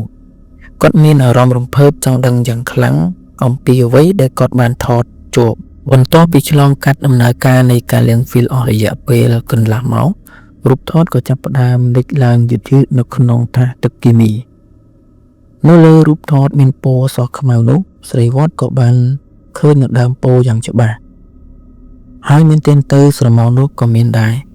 វាគឺជារូបព្រះសង្ឃមួយអង្គពិតៗកំពុងឈរនៅក្បែរចេតិយព្រះសង្ឃនោះមិនមែនបែរមុខមកទេតែនៅក្នុងដៃរបស់គាត់មានកាន់វត្ថុមួយដូចជាបំណែកក្រណាត់រហែកពេលកំពុងសម្លឹងមើលរូបថតនោះស្រីវត្តស្រាប់តែឃើញអ្វីដែលធ្វើឲ្យគាត់ស្ទើរតែដួលសន្លប់នៅក្នុងរូបថតនោះមានមនុស្សម្នាក់ទៀតកំពុងលាក់ខ្លួននៅពីក្រោយដើមពោធិ៍នោះគឺជាមុខរបស់ក្មេងប្រុសតូចម្នាក់ដែល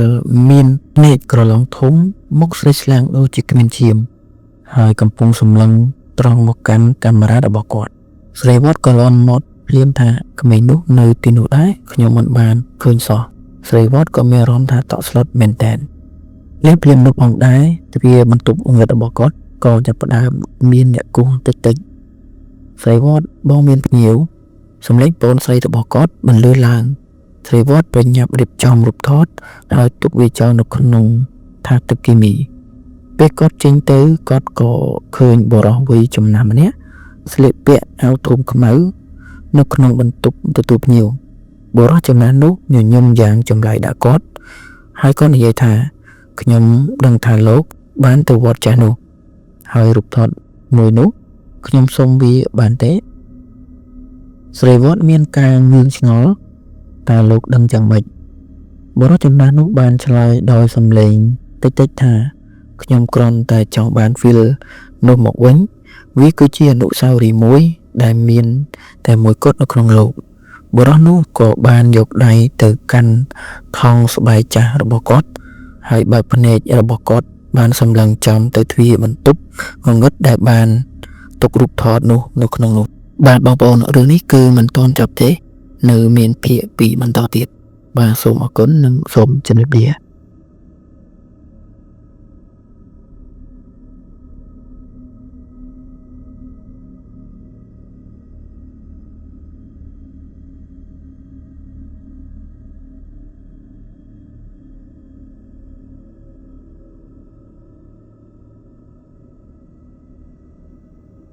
បាទសូមជម្រាបសួរពុកម៉ែបងប្អូនទាំងគ្នាថ្ងៃនេះគឺយើងនឹងមកបន្តសាច់រឿងរបស់ស្រីវត្តដែលជាអ្នកថតរូបបុរាណអញ្ចឹងគឺនេះគឺជាភាគទី2ចឹងខ្ញុំនឹងបន្តភាគទី2នេះស្រីវត្តនៅតែបដិសេធមិនព្រមប្រគល់ឲ្យដោយចិត្តគាត់គិតថារូបនេះជាកំណត់ទ្រព្យដ៏មានតម្លៃស្រីវត្តបាននិយាយពាក្យសុំទោសទៅកាន់បុរសនោះហើយគាត់ក៏បាននិយាយថាខ្ញុំមិនអាចផ្ដល់វាជូនលោកបានទេបុរសចំណាស់នោះមិនបានខឹងសម្បាឡើយគាត់គ្រាន់តែងក់ក្បាលហើយញញឹមចុងក្រោយដាក់ស្រីវត្តគាត់បាននិយាយថាមិនអីទេ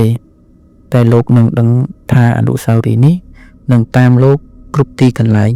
បន្ទាប់មកបុរសនោះក៏ដើរចេញទៅដោយមិននិយាយអ្វីទៀតឡើយនៅពេលដែលបុរសនោះបានចេញផុតទៅស្រីវត្តក៏ប្រញាប់ទៅបន្ទប់ងងឹតវិញដើម្បីយករូបថតនោះមកមើលឲ្យបានច្បាស់ពេលគាត់ចាប់រូបថតនោះឡើងគាត់ក៏ស្រាប់តែឃើញថារាងក្មេងប្រុសដែលលាក់ខ្លួននៅពីក្រោយដើមពោធិ៍នោះបានផ្លាស់ប្ដូរក្មេងប្រុសនោះមិន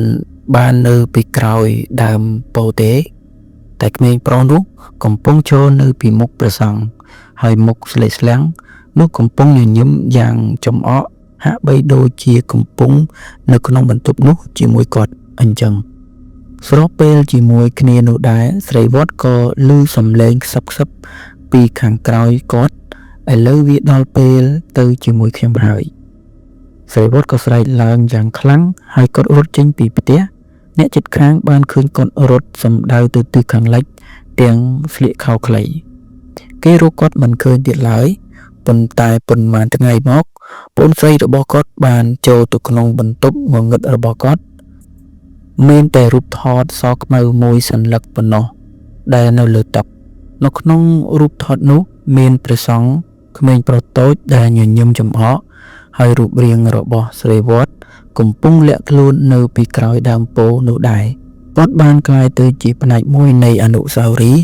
ដែលបុរសចំណាស់ម្នាក់នោះបាននិយាយប្រាប់គាត់ថានៅពេលដែលអ្នកមិនឲ្យរូបថតហ្វីលនោះអ្នកនឹងចងចាំអនុស្សាវរីយ៍នោះបាទអញ្ចឹងបងប្អូនដឹងហើយគឺមានន័យថាបើយើងសរុបសេចក្តីមក ស្រីវត្តគឺគាត់ទៅថតរូបនៅទីនោះហើយក៏ថតបានរូបព្រះសង្ឃនិងដើមពោធិ៍និងក្មេងប្រុសម្នាក់ដែលនៅពីក្រោយដើមពោធិ៍ប៉ុន្តែកន្លងពេលយូរទៅគឺគាត់ទេដែលជាអ្នកនៅពីក្រោយដើមពោធិ៍ហើយក្មេងប្រុសនោះគឺនៅឈរនៅមុខព្រះសង្ឃទៅវិញបាទគឺរឿងនេះពិតជាគួរឲ្យព្រឺព្រួចមែនទែនដែលស្រីវត្តគាត់ខ្លាយទៅជាអនុស្សាវរីយ៍មួយនៃរូបថតនោះទៅវិញបាទបងប្អូនរឿងនេះគឺត្រូវបានបញ្ចប់ត្រឹមហ្នឹងបើសិនជាបងប្អូនស្រឡាញ់និងចូលចិត្តស្ដាប់រឿងនិទានបងប្អូនកុំភ្លេចជួយ Subscribe Channel ខ្ញុំមួយផងហើយបើសិនជាបងប្អូនមានរឿងដែលឲ្យខ្ញុំនិទានឬក៏រឿងជួបពិតផ្ទាល់ខ្លួនបាទសូមទំនាក់ទំនងមកខ្ញុំនឹងនិទានរឿងនោះដោយអស់ពីចិត្តតែម្ដងបាទសូមអរគុណ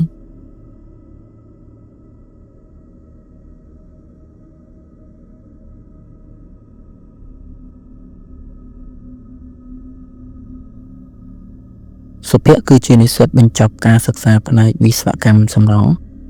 ដែលបានទទួលការងារវាស់វែងដីនៅតំបន់ជនបទដាច់ស្រយាលមួយនៅក្នុងខេត្តកំពង់ចាមដោយសារគាត់ត្រូវស្នាក់នៅទីនោះរយៈពេល1ខែគាត់បានជួលផ្ទះឈើមួយខ្នងដែលស្ថិតនៅក្នុងជ្រុងដីចម្ការកៅស៊ូដ៏ធំលង្វើយ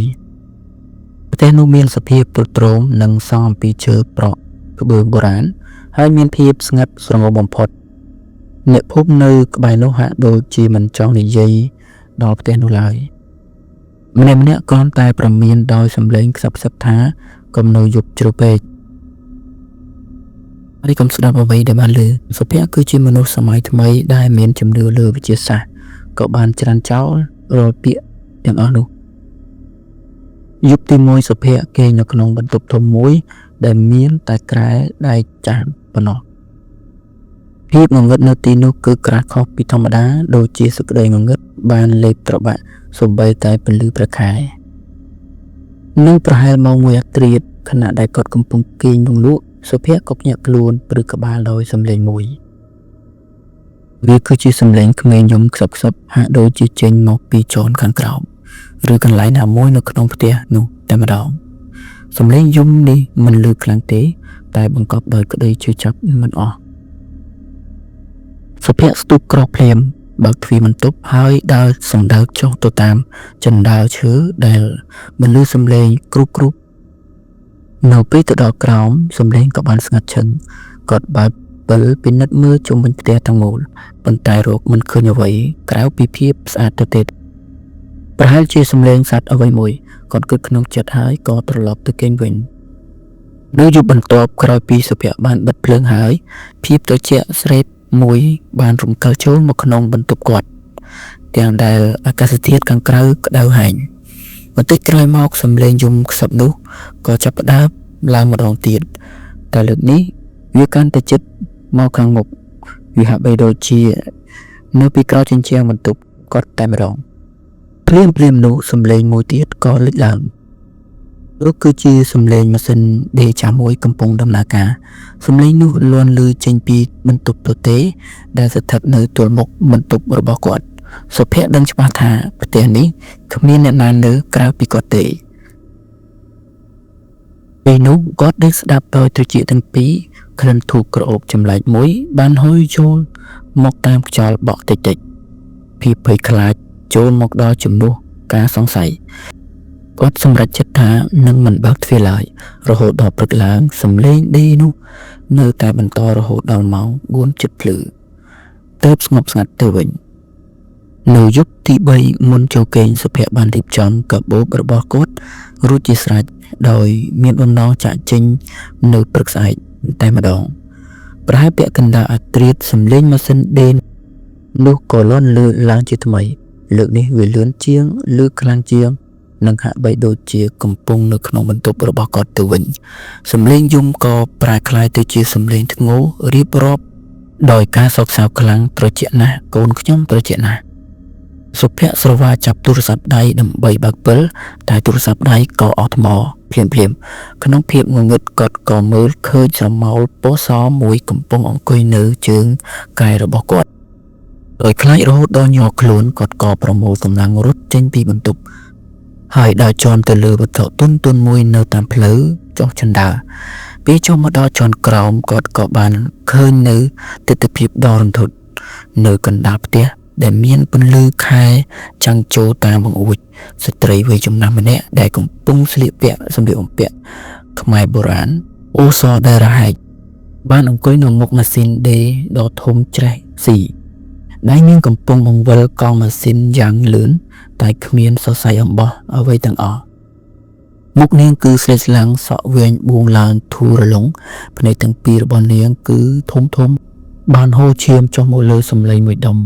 ដែលនៅលើជង្គង់របស់នាងពេលនោះគាត់ក៏ដឹងថាវត្ថុទន់ៗដែលគាត់បានជន់នៅជាន់លើគឺជាសម្លេងដ៏ធំមួយដែលមានស្នាមប្រឡាក់ដូចឈាមស្ងួតស្ត្រីនោះងាកមករកគាត់យឺតហើយសម្លេងខ្សឹបដែលពោពេញទៅដោយភាពសោកសៅនោះក៏មិនលឺឡើងថាឯងបានឃើញកូនអញទេកូនអញស្លាប់ដោយសារត្រជាក់ណាស់អញដេកឲ្យកូនអញមិនទាន់ទេឯងមើលឃើញឲ្យកូនអញទេដល់ពេលនោះសុភ័ក្រមិនអាចឆ្លើយអ្វីបានឡើយគាត់បានដឹងភ្លាមថាស្ត្រីម្នាក់នោះបានស្លាប់បាត់បង់ជីវិតនៅទីនោះជាមួយនឹងកូនរបស់នាងកាលពីយូរណាស់មកហើយវាទំនងជាដោយសារជំងឺគ្រុនក្តៅក្នុងភាពឯកា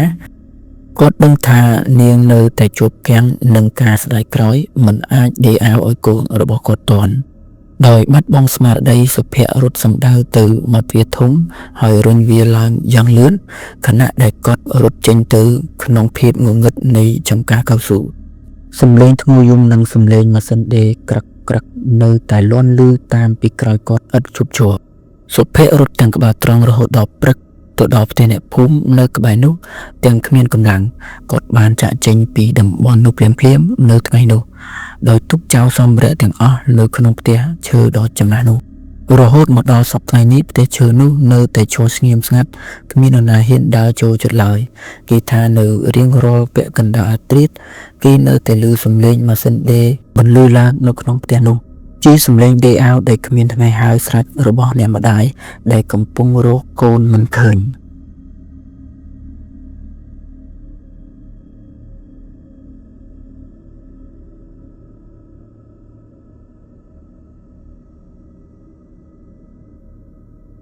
អនុញ្ញាតជំរាបសួរពុកម៉ែបងប្អូនទាំងអស់គ្នាថ្ងៃនេះដែរគឺខ្ញុំមានរឿងនិទានមួយរឿងដែលមានចំណងជើងថាវិញ្ញាណសង្សឹកនៅវត្តចាស់ច័ន្ទគឺជាយុវជនម្នាក់ដែលទើបតែបញ្ចប់ការសិក្សានៅសាកលវិទ្យាល័យមួយកន្លែងនៅទីក្រុងភ្នំពេញគាត់បានសម្រេចចិត្តត្រឡប់មកកាន់ភូមិរបស់គាត់វិញនៅឯខេត្តកំពង់ចាមដើម្បីសម្រាកលំហែពីការអ៊ូអរនៅទីក្រុងភូមិរបស់គេមានឈ្មោះថាភូមិជ្រៃធំស្ថិតនៅក្បែរជើងភ្នំដែលជាតំបន់សម្បូរទៅដោយដើមឈើធំនិងមានអាកាសធាតុត្រជាក់ស្រួលនៅពេលដែលច័ន្ទមកដល់ភូមិជ្រៃធំហាក់ដូចជាស្ងាត់ជាងសពមួយដង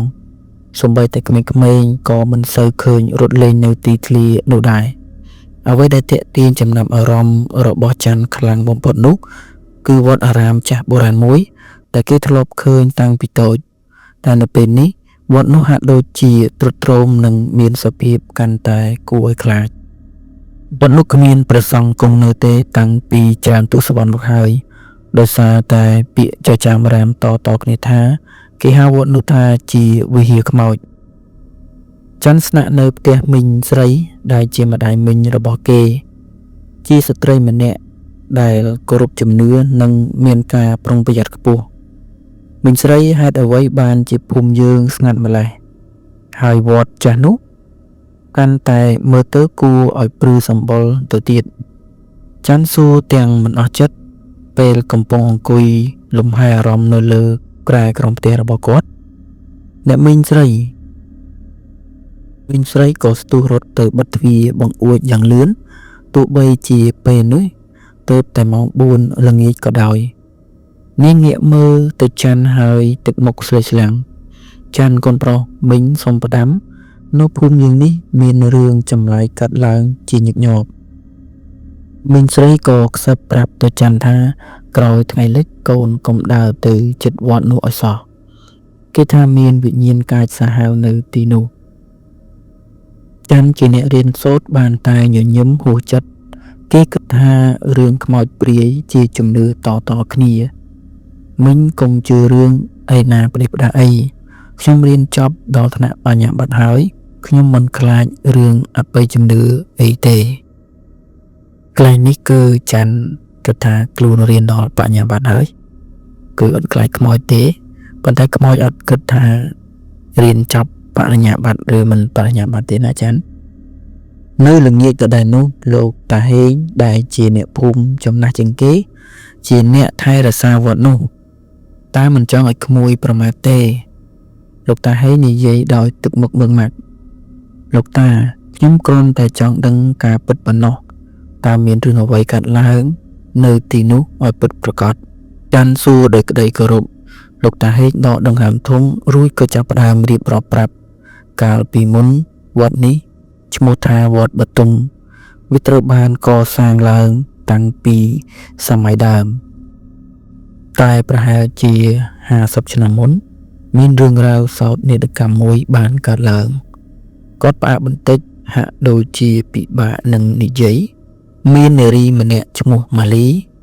ជាស្រីក្រមុំមានរូបឆោមស្រស់ស្អាតបំផុតនៅក្នុងភូមិនាងត្រូវបានគេសម្លាប់យ៉ាងអយុត្តិធម៌ហើយសាកសពរបស់នាងត្រូវបានលាក់ទុកនៅក្នុងបរិវេណវត្តនោះឯងតាំងពីពេលនោះមកវិញ្ញាណរបស់នាងមិនបានស្ងប់ឡើយនាងនៅតែយំសោកសង្រេងហើយជួនកាលគេឃើញនាងដើររោគធាតុករនៅពេលយប់ខ្ញុំគ្រាន់តែដឹងថានាងម៉ាលីត្រូវបានគេសម្លាប់ដោយសារស្នេហានិងការច្រណែនឈ្នានេះនៅពេលយប់រំលងអត្រាតនាងតែងតែយំស្រែកចង់បានយុត្តិធម៌តែយើងមិនទាន់អាចជួយអ្វីនាងបានលោកតាហេងបានក្រើនរំលឹកច័ន្ទជាលើកចុងក្រោយក្មួយនេះមិនមែនជារឿងលេងសើចទេបើក្មួយហ៊ានរំលោភបំពានសន្តិភាពរបស់នាងវិញ្ញាណនេះនឹងតាមក្មួយហើយច័ន្ទញ័រខ្លួនតិចពេលស្ដាប់រឿងនេះតែចិត្តជាអ្នកវិទ្យាសាស្ត្ររបស់គេនៅតែចង់ដឹងចង់ឃើញនៅយប់ថ្ងៃទី15កើតខែពិសាខគឺជាយប់ដែលព្រះច័ន្ទពេញពងតែម្ដងច័ន្ទដេកមិនលក់ពាក្យរបស់លោកតាហេងនិងមីងស្រី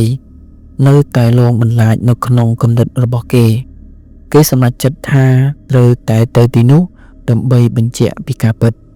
នៅពាក់កណ្ដាលត្រៀតពេលអ្នកមីងស្រីដេកលក់បាត់ទៅច័ន្ទក៏លួចចេញពីផ្ទះទាំងស្ងាត់លើទៅកាន់វត្តវិហារខ្មោចគឺងងឹតសូនឈឹងឮតែសំឡេងសត្វទីទៅយំនិងខ្យល់បក់រំភើយស្លឹកឈើពេលចូលទៅដល់បរិវេណវត្តភាពត្រជាក់ចម្លែកមួយបានរុំព័ទ្ធខ្លួនច័ន្ទវត្តចាស់នោះមានម្លប់ឈើធំៗនិងរូបសំណាកបាក់បែកជាច្រើននៅចំកណ្ដាលទីធ្លាមានចេតិយចាស់មួយដែលគេនិយាយថាជាកន្លែងដែលនាងម៉ាលីត្រូវគេលាក់សពច័ន្ទបានយកពិលតូចមួយចាំងទៅជុំវិញគេឃើញមានវត្ថុចម្លែកជាច្រើនដែលគេមិនហ៊ានប៉ះពាល់ពេលនោះហើយស្រាប់តែមានសំឡេងខ្សឹបខ្សៀវមួយបន្លឺឡើងពីក្រោយដើមពោធិ៍ធំក្បែរនោះគឺជាសំឡេងដែលនាងស្រែកយំជារៀងរាល់យប់ថារោគយុត្តិធម៌ឲ្យខ្ញុំផងរោគយុត្តិធម៌ឲ្យខ្ញុំផង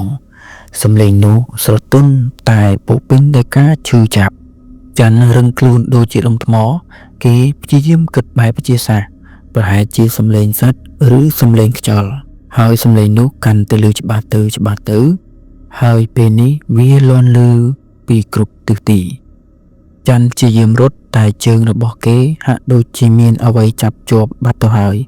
គេងាកក្រោយក៏ស្រាប់តែឃើញស្រមោលស្ត្រីម្នាក់ឈរនៅចំចេតិយ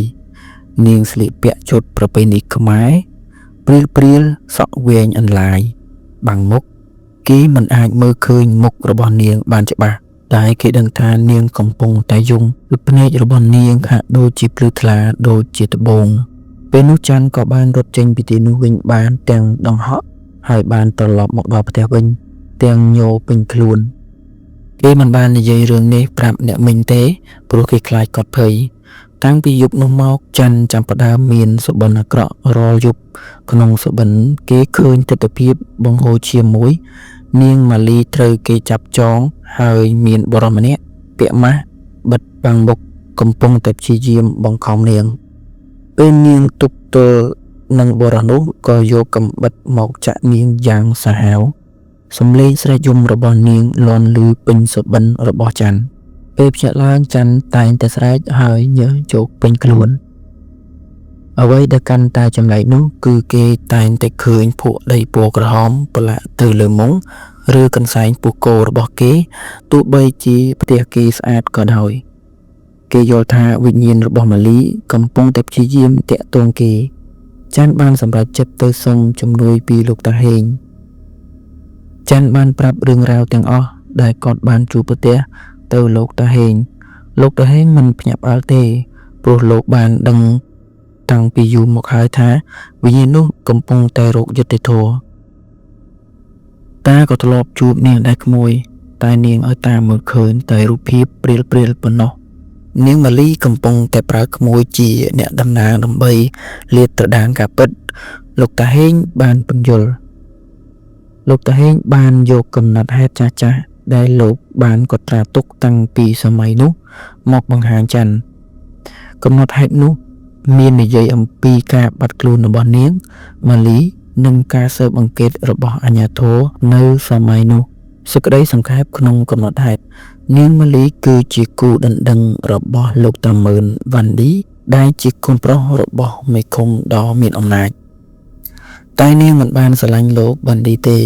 ព្រោះនាងមានស្នេហាជាមួយអ្នកភូមិក្រីក្រម្នាក់ឈ្មោះស៊ិនលោកវ៉ាន់ឌីមានចិត្តច្រណែនជាខ្លាំងហើយព្យាយាមរារាំងនាងគ្រប់បែបយ៉ាងនៅយប់មួយនាងម៉ាលីបានបាត់ខ្លួនអាជ្ញាធរបានរកឃើញនាងស្លាប់នៅក្នុងព្រៃដោយមានរបួសស្នាមយ៉ាងដំណំតែដោយសារឪពុករបស់វ៉ាន់ឌីជាមេឃុំករណីនេះត្រូវបានបិទបាំងដោយពោលថានាងម៉ាលីត្រូវស្លាប់ដោយសារសត្វសាហាវច័ន្ទបានរកឃើញចំណុចគួរឲ្យសង្ស័យមួយនៅក្នុងកំណត់ហេតុនោះ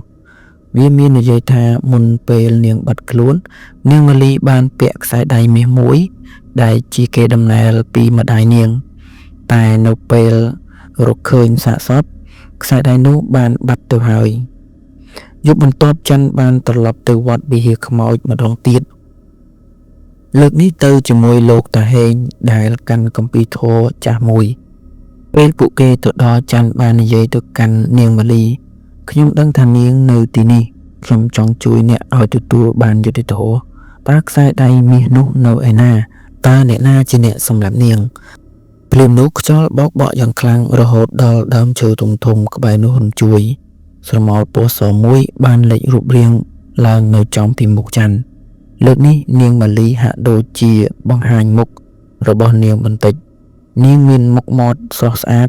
តែភ្នែករបស់នាងមានទឹកភ្នែកថ្លាមួយគូដែលហាក់ដូចជាកំពុងអង្វរវិញ្ញាណនោះមិនបាននិយាយអ្វីទេតែនាងបានលើកដៃរបស់នាងចង្អុលទៅកាន់ទិសដៅមួយ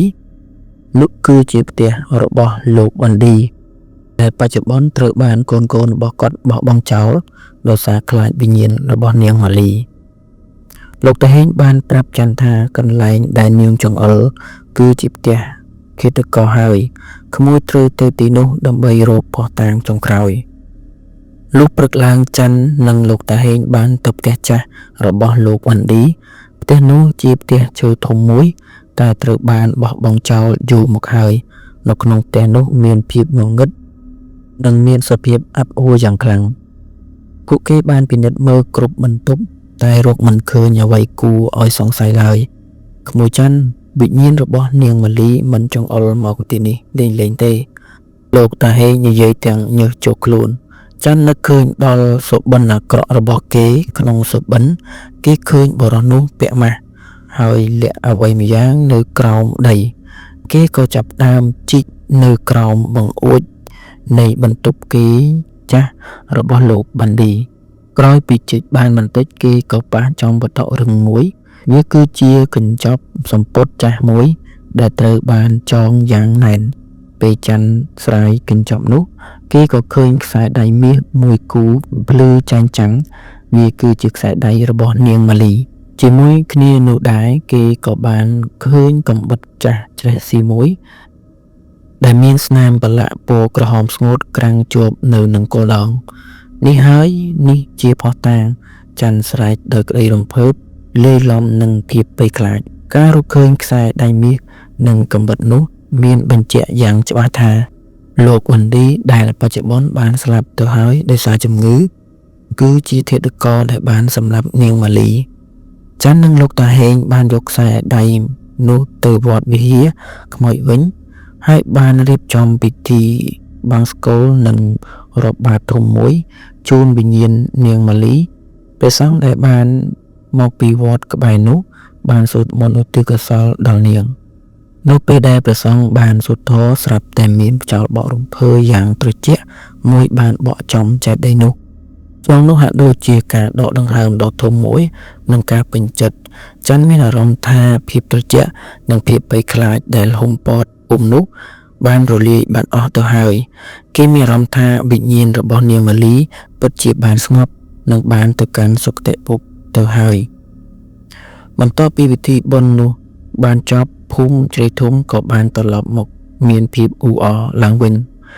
ក្មេងៗលេងខ្លាចវត្តវិហារខ្មោចហើយបាននាំគ្នាលេងនៅបរិវេណវត្តនោះជាញឹកញាប់ទោះបីជាវត្តនេះជាវត្តចាស់តែវាមិនមានភាពអាប់អួរទៀតទេច័ន្ទបានត្រឡប់ទៅផ្ទះហើយក៏បានរៀបរាប់រឿងរ៉ាវទាំងនោះទៅកាន់អ្នកមីងស្រីបានយំសោកអាណិតដល់នាងម៉ាលីហើយក៏អរគុណច័ន្ទដែលបានជួយឲ្យវិញ្ញាណរបស់នាងបានស្ងប់មានជឿថាវិញ្ញាណខ្លះមិនមែនចង់មកបំភ័យយើងទេតែគេគ្រាន់តែចង់បានជំនួយនិងយុត្តិធម៌ប៉ុណ្ណោះច័ន្ទបានរក្សាខ្សែដៃមាសនោះទុកដោយមានការយល់ព្រមពីលោកតាហេងដើម្បីជាវត្ថុអនុស្សាវរីយ៍នៃដំណើរផ្សងព្រេងរបស់គេច័ន្ទបានត្រឡប់ទៅទីក្រុងភ្នំពេញវិញដោយមានបទពិសោធន៍ដ៏មិនអាចបំភ្លេចបានគេបានដឹងថាទោះបីជាគេជាអ្នករៀនសូត្រក៏ដោយក៏មានរឿងរ៉ាវជាច្រើនដែលអ្នកវិទ្យាសាស្ត្រមិនអាចពន្យល់បានរឿងរ៉ាវរបស់នាងម៉ាលីបានបង្រៀនគេថាភាពអយុត្តិធម៌និងការជឿចាប់ដែលបង្កឡើងដោយមនុស្សគឺខ្លាំងជាងកម្លាំងអរូបីជំនឿទៅទៀតពេលខ្លះវិញ្ញាណដែលមិនបានស្ងប់គ្រាន់តែត្រូវការសេចក្តីស្ងប់រងាប់និងទទួលស្គាល់ពីមនុស្សរស់នៅតែប៉ុណ្ណោះវត្តវិហារខ្មោចឥឡូវត្រូវបានគេបដូរឈ្មោះទៅជាវត្តសន្តិភាពហើយវាបានក្លាយទៅជាកន្លែងដែលអ្នកភូមិគោរពបូជាជារៀងរហូតទៅវិញ្ញាណសងសឹកនោះបានក្លាយទៅជាអ្នកថែរក្សាសន្តិភាពនៅក្នុងភូមិនោះសួស្តីប្រិយមិត្តស្ដាប់ podcast រឿងនិទានខ្មោចនៅ channel VNK និទានរឿងដូចសពមួយដងអញ្ចឹងគឺយើងតែងតែពំនាំនៅរឿងនិទានចម្លែកឬក៏រឿងនិទានប្លែកៗជូនប្រិយមិត្តអ្នកស្ដាប់ទាំងអស់គ្នាថ្ងៃនេះគឺយើងនឹងលើកយករឿងនិទានមួយរឿងដែលមានចំណងជើងថាអាថ៌កំបាំងអគារខនាពេលរាត្រីនៅក្នុងវិទ្យាល័យដ៏ធំចំណាស់មួយនៅក្នុងទីរួមខេត្តមានអគារមួយខ្នងឈ្មោះថាអគារខដែលជាអគារឈើពីរជាន់សង់តាំងពីសម័យមុនអគារនេះត្រូវបានគេបិទចោលមិនឲ្យសិស្សចូលរៀនឡើយដោយសារតែវាមានសភាពទ្រុឌទ្រោមខ្លាំងប៉ុន្តែអ្នកភូមិជុំវិញនៅទីនោះតែងតែនិយាយតៗគ្នាថាមានព្រាយបិសាចកាយសាហាវនៅទីនេះថ្ងៃមួយសុភ័ក្ររតនានិងធីតាគឺជាសិស្សថ្នាក់ទី12ដែលត្រូវរៀនត្រៀមប្រឡងបាក់ឌុបដោយសារតែផ្ទះនៅឆ្ងាយហើយចង់មានពេលមើលមេរៀនជុំគ្នាពួកគេក៏បានសុំលោកគ្រូនាយកស្នាក់នៅក្នុងសាលារៀននេះមួយយប់ដើម្បីធ្វើគម្រោងក្រុមឲ្យទាន់ពេលកំណត់លោកគ្រូនាយកបានអនុញ្ញាតប៉ុន្តែលោកគ្រូបានផ្ដាំយ៉ាងម៉ឺងម៉ាត់ថាយប់ឡើងបើឮសំឡេងចេញពីអគារខួរគុំទៅចង់ដឹងចង់ឃើញឲ្យសោះហើយកុំឡើងទៅជន់លើបង្អស់គេ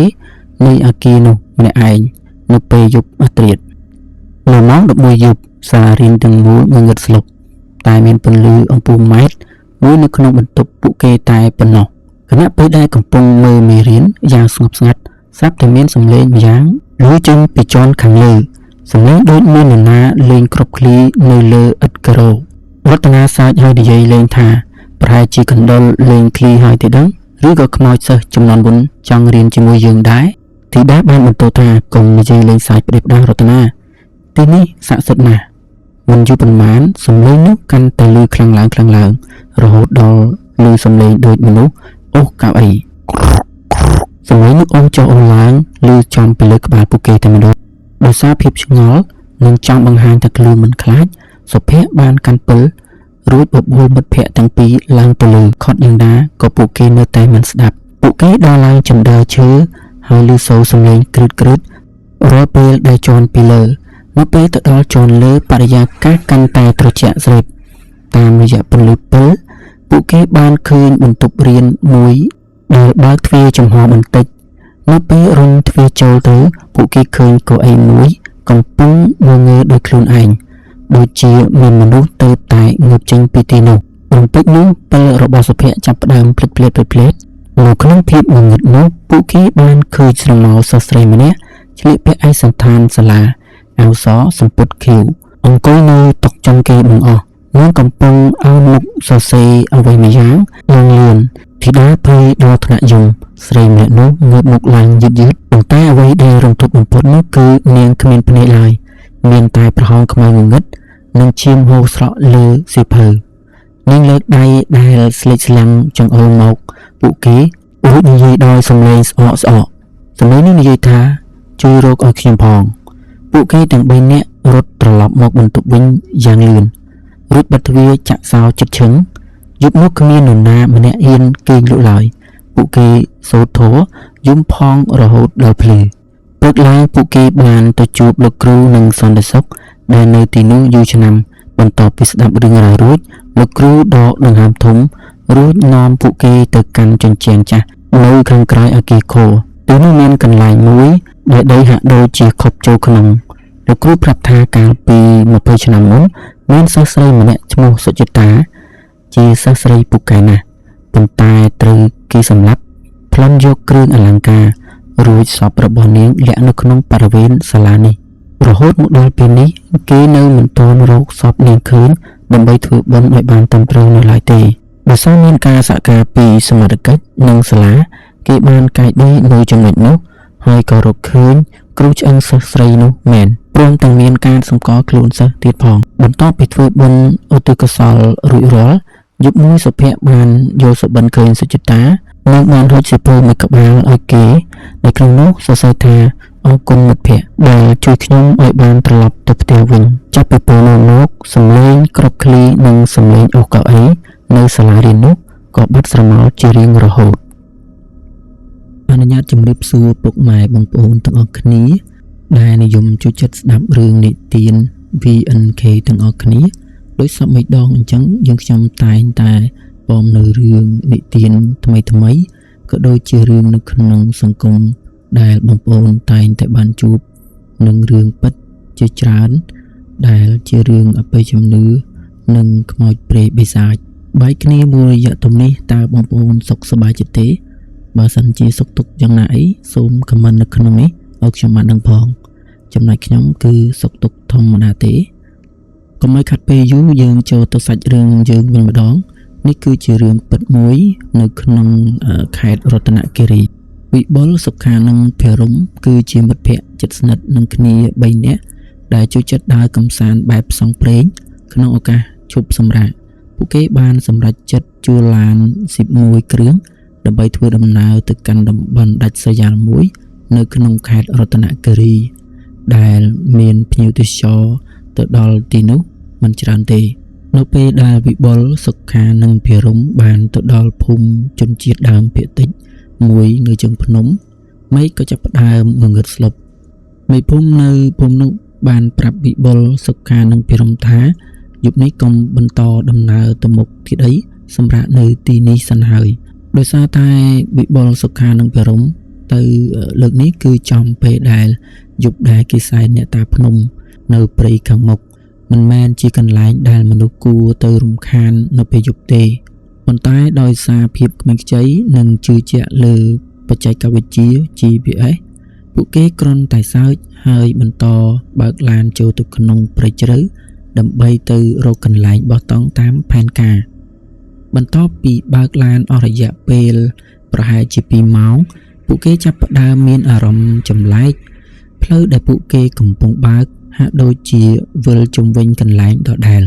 សុខាដែលជាអ្នកមើល GPS ចាប់ផ្ដើមភ័យវិបុលម៉ាស៊ីនទូរស័ព្ទខ្ញុំវង្វេងអស់ហើយ វាមិនបង្ហាញផ្លូវទេសញ្ញា signal ក៏ដាច់អស់ដែររំពេចនេះឡានរបស់ពួកគេក៏រលត់ម៉ាស៊ីនឈឹងមិនដឹងថាវិបុលព្យាយាមបញ្ឆេះយ៉ាងណាក៏មិនឆេះដែរបរិយាកាសជុំវិញស្ងប់ស្ងាត់ស្រងំគ្មានសំបីតែសំឡេងសត្វល្អិតយំអាប់ក្រាស់ពណ៌សចាប់ផ្ដើមអណ្ដែតគ្របដណ្ដប់ជុំវិញឡានគណៈពេលដែលពួកគេកំពុងអង្គុយភ័យនៅក្នុងឡានស្រាប់តែមានសំឡេងគូសកញ្ចក់ឡានយឺតភេរមដែលអង្គុយខាងក្រោយងាកទៅមើលតាមកញ្ចក់គេបានឃើញក្មេងស្រីម្នាក់ស្លៀកពាក់សម្លៀកបំពាក់ជនជាតិដើមភាគតិចរហែករយៈឈរនៅកណ្ដាលអាប់ភ្នែករបស់នាងខ្មៅងងឹតគ្មានប្រស្រីភ្នែកទេហើយនាងកំពុងលើកដៃចង្អុលទៅកាន់ចំណុចមួយនៅក្នុងព្រៃជ្រៅសំឡេងនាងខ្សឹបតិចប៉ុន្តែវាឮច្បាស់ដូចនៅក្បែរត្រចៀកភេរមហាក់ដូចជាបាត់បង់ស្មារតីគេបើកទ្វារឡានដើរសម្ដៅទៅរកក្មេងស្រីនោះវិបុលនិងសុខាព្យាយាមចាប់ឃាត់ប៉ុន្តែភេរមមានកម្លាំងខ្លាំងខុសពីធម្មតាគេរុញមិត្តភ័ក្តិទាំងពីរខ្ទាតចេញរួចរត់ទៅសម្ដៅនៅក្នុងព្រៃបាត់ស្រមោលឈឹងវិបុលនិងសុខាបានសម្រេចចិត្តកាន់ពិលដេញតាមរកភេរមពួកគេដើរកាត់បន្លានិងដើមឈើធំរហូតទៅដល់មាត់រូងមួយក្លិនឆ្អុយឆ្អាបដូចជាសាកសពសត្វភាយមកយ៉ាងខ្លាំងនៅក្នុងរូងភ្នំពួកគេបានឃើញភេរមកំពុងអង្គុយសំពះនៅពីមុខគំនរឆ្អឹងមនុស្សជាច្រើននៅពីលើគំនរឆ្អឹងនោះមានស្រីម្នាក់ដែលមានរូបរាងខ្ពស់ស្រឡះសក់វែងអូសដីភ្នែកក្រហមដូចឈាម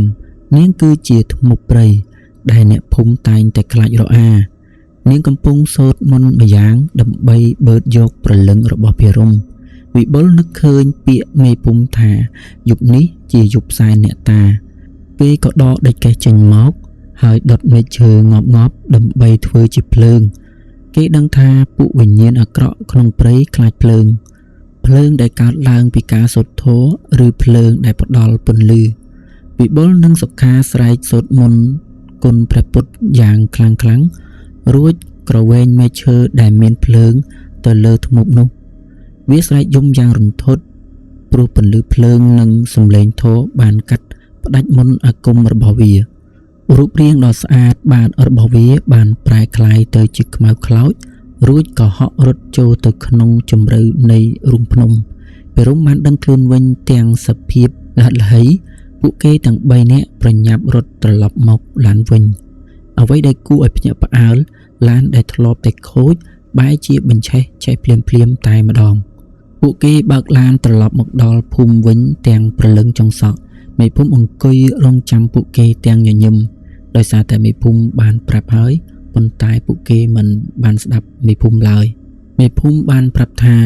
ក្មេងស្រីដែលចៅឯងបានឃើញនោះគឺជាកូនស្រីរបស់មេភូមិចំនួនមុនដែលត្រូវបានអាប់ធ្មប់នោះសម្លាប់យកព្រលឹងកាលពី50ឆ្នាំមុននាងតែងតែចេញមកជួយបង្ហាញផ្លូវដល់អ្នកដែលវង្វេងកុំឲ្យចូលទៅជ្រៅដល់កន្លែងអាប់ធ្មប់ប៉ុន្តែភាគច្រើនមនុស្សតែងតែភ័យខ្លាចនាងទៅវិញពេលរំមើលដៃរបស់ខ្លួនឃើញមានស្នាមម្រាមដៃតូចដូចដៃក្មេងកាន់ជាប់នឹងកដៃគេហាក់ដូចជាចង់ការពារគេពីគ្រោះថ្នាក់មេរៀនពីសាច់រឿងនេះចង់អប់រំថាមនុស្សនៅពេលទៅដល់កន្លែងដែលយើងមិនស្គាល់យើងមិនគួរមើលរំលងការណែនាំរបស់អ្នកស្រុកឬចាស់ទុំឡើយភាពក្លាហានគឺជាការល្អសួស្តីប្រិយមិត្តអ្នកស្ដាប់ podcast រឿងនិទានខ្មោចនៅ channel VNK និទានរឿងដូចសពមួយដងអញ្ចឹងគឺយើងតែងតែពំនាំនៅរឿងនិទានចម្លែកឬក៏រឿងនិទានប្លែកៗជូនប្រិយមិត្តអ្នកស្ដាប់ទាំងអស់គ្នាថ្ងៃនេះដែរគឺយើងនឹងលើកយករឿងនិទានមួយរឿងដែលមានចំណងជើងថាអាត់កំបាំងអាគីខូនាពេលរាត្រីនៅក្នុងវិទ្យាល័យដ៏ធំចំណាស់មួយនៅក្នុងទីរួមខេត្តមានអគារមួយខ្នងឈ្មោះថាអគារខូដែលជាអគារឈើ2ជាន់សង់តាំងពីសម័យមុនអគារនេះត្រូវបានគេបិទចោលមិនឲ្យសិស្សចូលរៀនឡើយដោយសារតែវាមានសភាពទ្រុឌទ្រោមខ្លាំងប៉ុន្តែអ្នកភូមិជុំវិញនៅទីនោះតែងតែនិយាយតគ្នាថាមានព្រាយបិសាចកាយសាហាវនៅទីនេះថ្ងៃមួយសុភរតនានិងធីតាគឺជាសិស្សថ្នាក់ទី12ដែលត្រូវរៀនត្រៀមប្រឡងបាក់ឌុបដោយសារតែផ្ទះនៅឆ្ងាយហើយចង់មានពេលមើលមេរៀនជុំគ្នាពួក ពួកគេក៏បានសុំលោកគ្រូនាយកស្នាក់នៅក្នុងសាលារៀននេះមួយយប់ដើម្បីធ្វើគម្រោងក្រុមឲ្យទាន់ពេលកំណត់លោកគ្រូនាយកបានអនុញ្ញាតប៉ុន្តែលោកគ្រូបានផ្ដាំយ៉ាងម៉ឺងម៉ាត់ថាយប់ឡើងបើឮសំឡេងចេញពីអគារខួរគុំទៅចង់ដឹងចង់ឃើញឲ្យសោះហើយកុំឡើងទៅជន់លើបង្អស់គេនៃអគារនោះម្នាក់ឯងនៅពេលយប់អាត្រៀតនៅម៉ោង 11 យប់សាលារៀនទាំងមូលងងឹតស្លុបតែមានពន្លឺអំពូលម៉ែត្រមួយនៅក្នុងបន្ទប់ពួកគេតែប៉ុណ្ណោះគណៈពេលដែលកំពុងមើលមេរៀនយ៉ាងស្ងប់ស្ងាត់ស្រាប់តែមានសំឡេងម្យ៉ាងឮចេញពីជាន់ខាងលើសំឡេងដូចមាននរណាលេងគ្រាប់ឃ្លីនៅលើឥដ្ឋការ៉ូរតនាសើចហើយនិយាយលេងថាប្រហែលជាកណ្ដុរលេងឃ្លីហើយទេដឹងឬក៏ខ្មោចសិស្សចំនួនមុនចង់រៀនជាមួយយើងដែរធីតាបានបន្ទោសថាកុំនិយាយលេងសើចផ្ដេសផ្ដាសរតនាទីនេះស័ក្តិសិទ្ធិណាស់មិនយូរប៉ុន្មានសំឡេងនោះកាន់តែឮខ្លាំងឡើងរហូតដល់ឮសំឡេងដូចមនុស្សអូសកៅអីសំឡេងនោះអូសចុះអូសឡើងឮចំពីលើក្បាលពួកគេតែម្ដងដោយសារភាពឆ្ងល់និងចង់បង្ហាញថាខ្លួនមិនខ្លាចសុភ័ក្របានកាន់ពិលរួចបបួលមិត្តភ័ក្តិទាំងពីរឡើងទៅលើខត់យ៉ាងណាក៏ពួកគេនៅតែមិនស្ដាប់ពួកគេដើរឡើងចណ្ដើរឈើហើយឮសូរសំឡេងគ្រឹតរាល់ពេលដែលជន់ពីលើនៅពេលទៅដល់ជាន់លើបរិយាកាសកាន់តែត្រជាក់ស្រេបតាមរយៈពន្លឺពិលពួកគេបានឃើញបន្ទប់រៀនមួយដែលបើកទ្វារចំហបន្តិចនៅពេលរុញទ្វារចូលទៅពួកគេឃើញកៅអីមួយកំពុងងើដោយខ្លួនឯងដូចជាមានមនុស្សទៅតែងើបចេញពីទីនោះរំពេចនោះពិលរបស់សុភ័ក្រចាប់ផ្ដើមភ្លេចនៅក្នុងភាពងងឹតនោះពួកគេបានឃើញស្រមោលសិស្សស្រីម្នាក់ឆ្លៀកពាក់ឯកសណ្ឋានសាលាអាវសសម្ពុតខៀវអង្គុយនៅតុចុងគេបង្អស់នាងកំពុងអោនមុខសរសេរអ្វីមួយយ៉ាងលឿនធីតាភ័យដល់ថ្នាក់យំស្រីម្នាក់នោះងើបមុខឡើងយឺតប៉ុន្តែអ្វីដែលរន្ធត់បំផុតនោះគឺនាងគ្មានភ្នែកឡើយមានតែប្រហោងខ្មៅងងឹតនិងឈាមហូរស្រក់លើសៀវភៅនាងលើកដៃដែលស្លេកស្លាំងចង្អុលមកពួកគេរួចនិយាយដោយសំឡេងស្អកសំឡេងនោះនិយាយថាជួយរកឲ្យខ្ញុំផង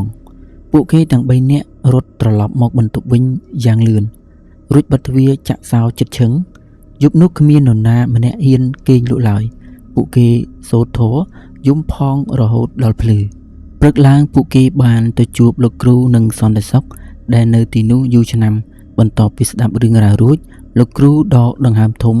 រួចនាំពួកគេទៅកាន់ជញ្ជាំងចាស់នៅខាងក្រោយអគារខូទីនោះមានកន្លែងមួយដែលដីហាក់ដូចជាខប់ចូលក្នុង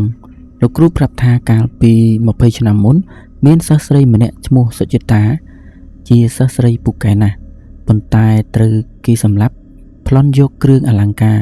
រួចសពរបស់នាងលាក់នៅក្នុងបរិវេណសាលានេះ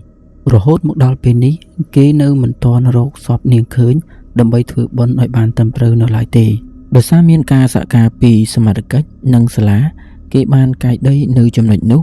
ហើយក៏រកឃើញគ្រូឆ្អឹងសិស្សស្រីនោះមែនព្រមទាំងមានការសម្គាល់ខ្លួនសិស្សទៀតផងបន្ទាប់ពីធ្វើបុណ្យឧទ្ទិសកុសលរួចរាល់យប់មួយសុភ័ក្របានយល់សុបិនឃើញសុចិតា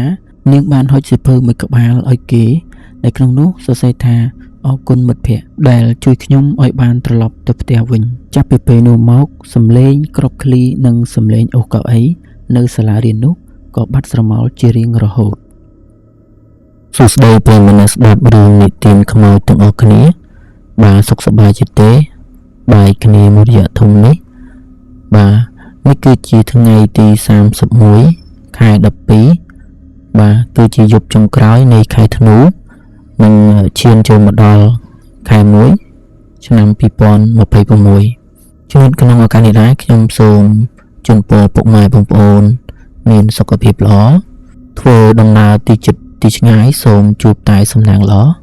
ថ្ងៃនេះដែរខ្ញុំមានរឿងនិទានមួយរឿងដែលជាកាដូសម្រាប់ឆ្នាំថ្មីសម្រាប់ខែ1ខែមករាឆ្នាំ2026អញ្ចឹងគឺកុំឲ្យខាត់ពេលយូររឿងនិទាននេះគឺមានចំណងជើងថាវិញ្ញាណវល់នាពេលដាច់ឆ្នាំនៅក្នុងភូមិស្វាយជ្រុងដែលជាភូមិមួយដាច់ស្រយាលពីទីក្រុងយុវជនមួយក្រុមមានគ្នា5នាក់រួមទាំងវិបុលសុភ័ក្រធីរានារីនិងស្រីលក្ខបានសម្រេចចិត្តធ្វើដំណើរទៅលេងផ្ទះចាស់របស់លោកយាយវិបុលដើម្បីជួបជុំគ្នាឆ្លងឆ្នាំសកល ឡានចាស់ពោប្រភេទរបស់វិបុលបានបើកកាត់ផ្លូវលំដែលពោពេញទៅដោយធូលីដីក្រហមសងខាងផ្លូវមានតែដើមត្នោតនិងវាលស្រែដែលប្រមូលផលរួចមើលទៅវាដូចជាហោលឋានដ៏ឯកាមួយនៅក្នុងឡាននារីព្យាយាមបើកវិទ្យុរកស្ដាប់ចម្រៀងឆ្លងឆ្នាំប៉ុន្តែអ្វីដែលនាងឮមានតែសំឡេងរោករាក់ឬក៏សំឡេងរ៉ែៗតែប៉ុណ្ណោះនិងមានសំឡេងមនុស្សខ្សឹបខ្សៀវដែលមិនអាចស្ដាប់យល់នារីបានសួរវិបុលផ្ទះយាយឯងនៅឆ្ងាយទៀតទេខ្ញុំមានអារម្មណ៍មិនស្រួលសោះនារីសួរទាំងទឹកមុខស្លេកវិបុលសើចតិចជិតដល់ហើយឆ្លងកាត់ស្ពានឈើខាងមុខនេះឯងកុំបារម្ភអីផ្ទះនោះយាយខ្ញុំថែទាំបានល្អណាស់ទូគាត់ស្លាប់ទៅក៏មានអ្នកភូមិជួយមើលថែដែរពេលឡានបើកឆ្លងកាត់ស្ពានឈើដែលបន្លឺសំឡេងគ្រឹតក្រៀកគ្រប់គ្នាស្ងាត់មាត់ឈឹងនៅខាងមុខពួកគេគឺជាផ្ទះឈើបុរាណសង់ខ្ពស់ផុតពីដីស្ថិតនៅក្រោមដើមជ្រៃធំមួយមេឃដែលធ្លាប់តែមានពន្លឺថ្ងៃជិតលិចស្រាប់តែប្រែជាខ្មៅងងឹតស្លុបខុសពីធម្មតាបន្ទាប់ពីដាក់អីវ៉ាន់រួចពួកគេទាំង5នាក់បានចាប់ផ្ដើមរៀបចំតុអាំងសាច់នៅក្រោមដើមជ្រៃស្រីលាក់ដែលកំពុងលាងបន្លែនៅអាងទឹកនៅឯក្រៅផ្ទះស្រាប់តែមានអារម្មណ៍ថាមានភ្នែកមួយគូកំពុងសម្លឹងមកមើលនាងនៅលើដើមឈើនាងងើបមុខឡើងប៉ុន្តែមិនឃើញមានអ្វីក្រៅពីមែកឈើដែលយល់តាមខ្យល់បក់ទេរំពេចនោះក្នុងទឹកអាងដែលធ្លាប់តែថ្លាក៏ប្រែទៅជាពណ៌ក្រហមដូចឈាមហើយមានក្លិនឆ្អាបអសោចភាយឡើងនាងបានស្រែកខ្លាំងៗរហូតគ្រប់គ្នាផ្អើលរត់មកមើលមានរឿងអ្វីស្រីលាក់ធីរ៉ាសួរទាំងបារម្ភឈាមនៅក្នុងអាងមានឈាមច្រើនណាស់នាងចង្អុលទាំងដីញ័រទៅត្រើត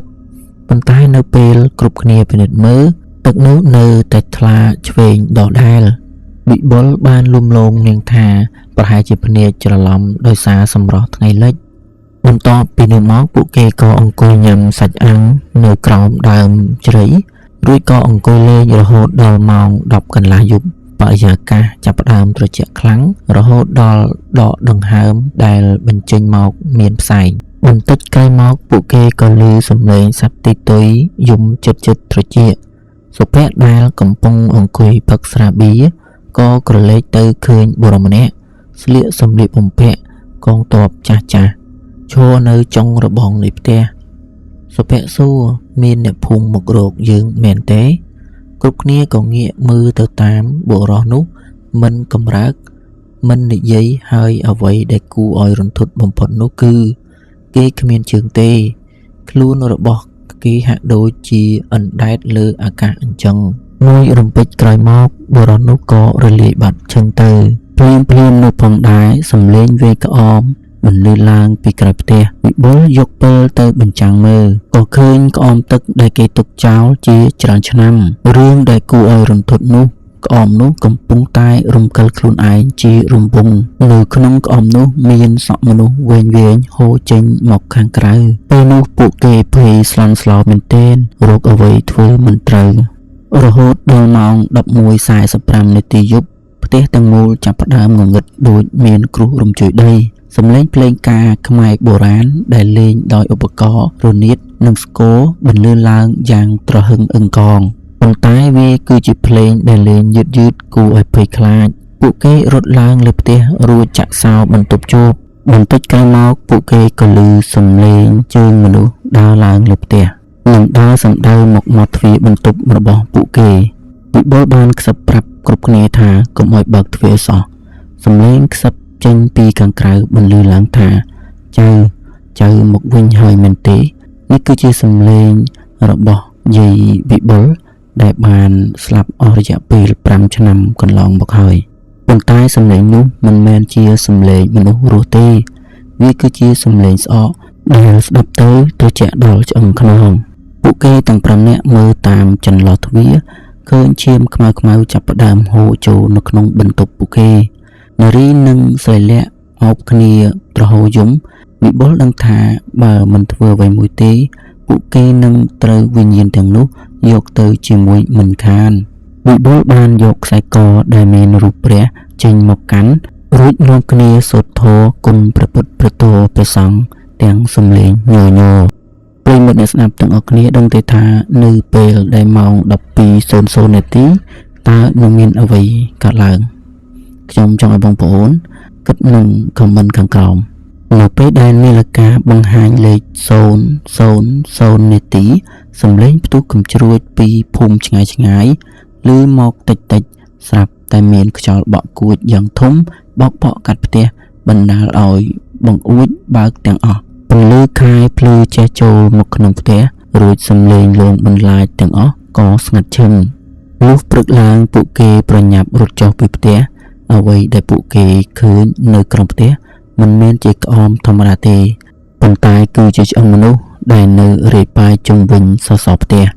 អ្នកភូមិម្នាក់ដែលដើរកាត់នោះបានប្រាប់ថាយប់មិញជាយប់ខួបស្លាប់របស់គ្រួសារម្ចាស់ផ្ទះចាស់កាលពី50ឆ្នាំមុនអ្នកណាដែលនៅទីនេះយប់ដល់ឆ្នាំមិនដែលបានត្រឡប់មកវិញទេពួកគេទាំង5នាក់បានបើកឡានចេញទៅដោយមិនងាកក្រោយឆ្នាំនេះគឺជាឆ្នាំដែលពួកគេចងចាំបំផុតនៅក្នុងជីវិត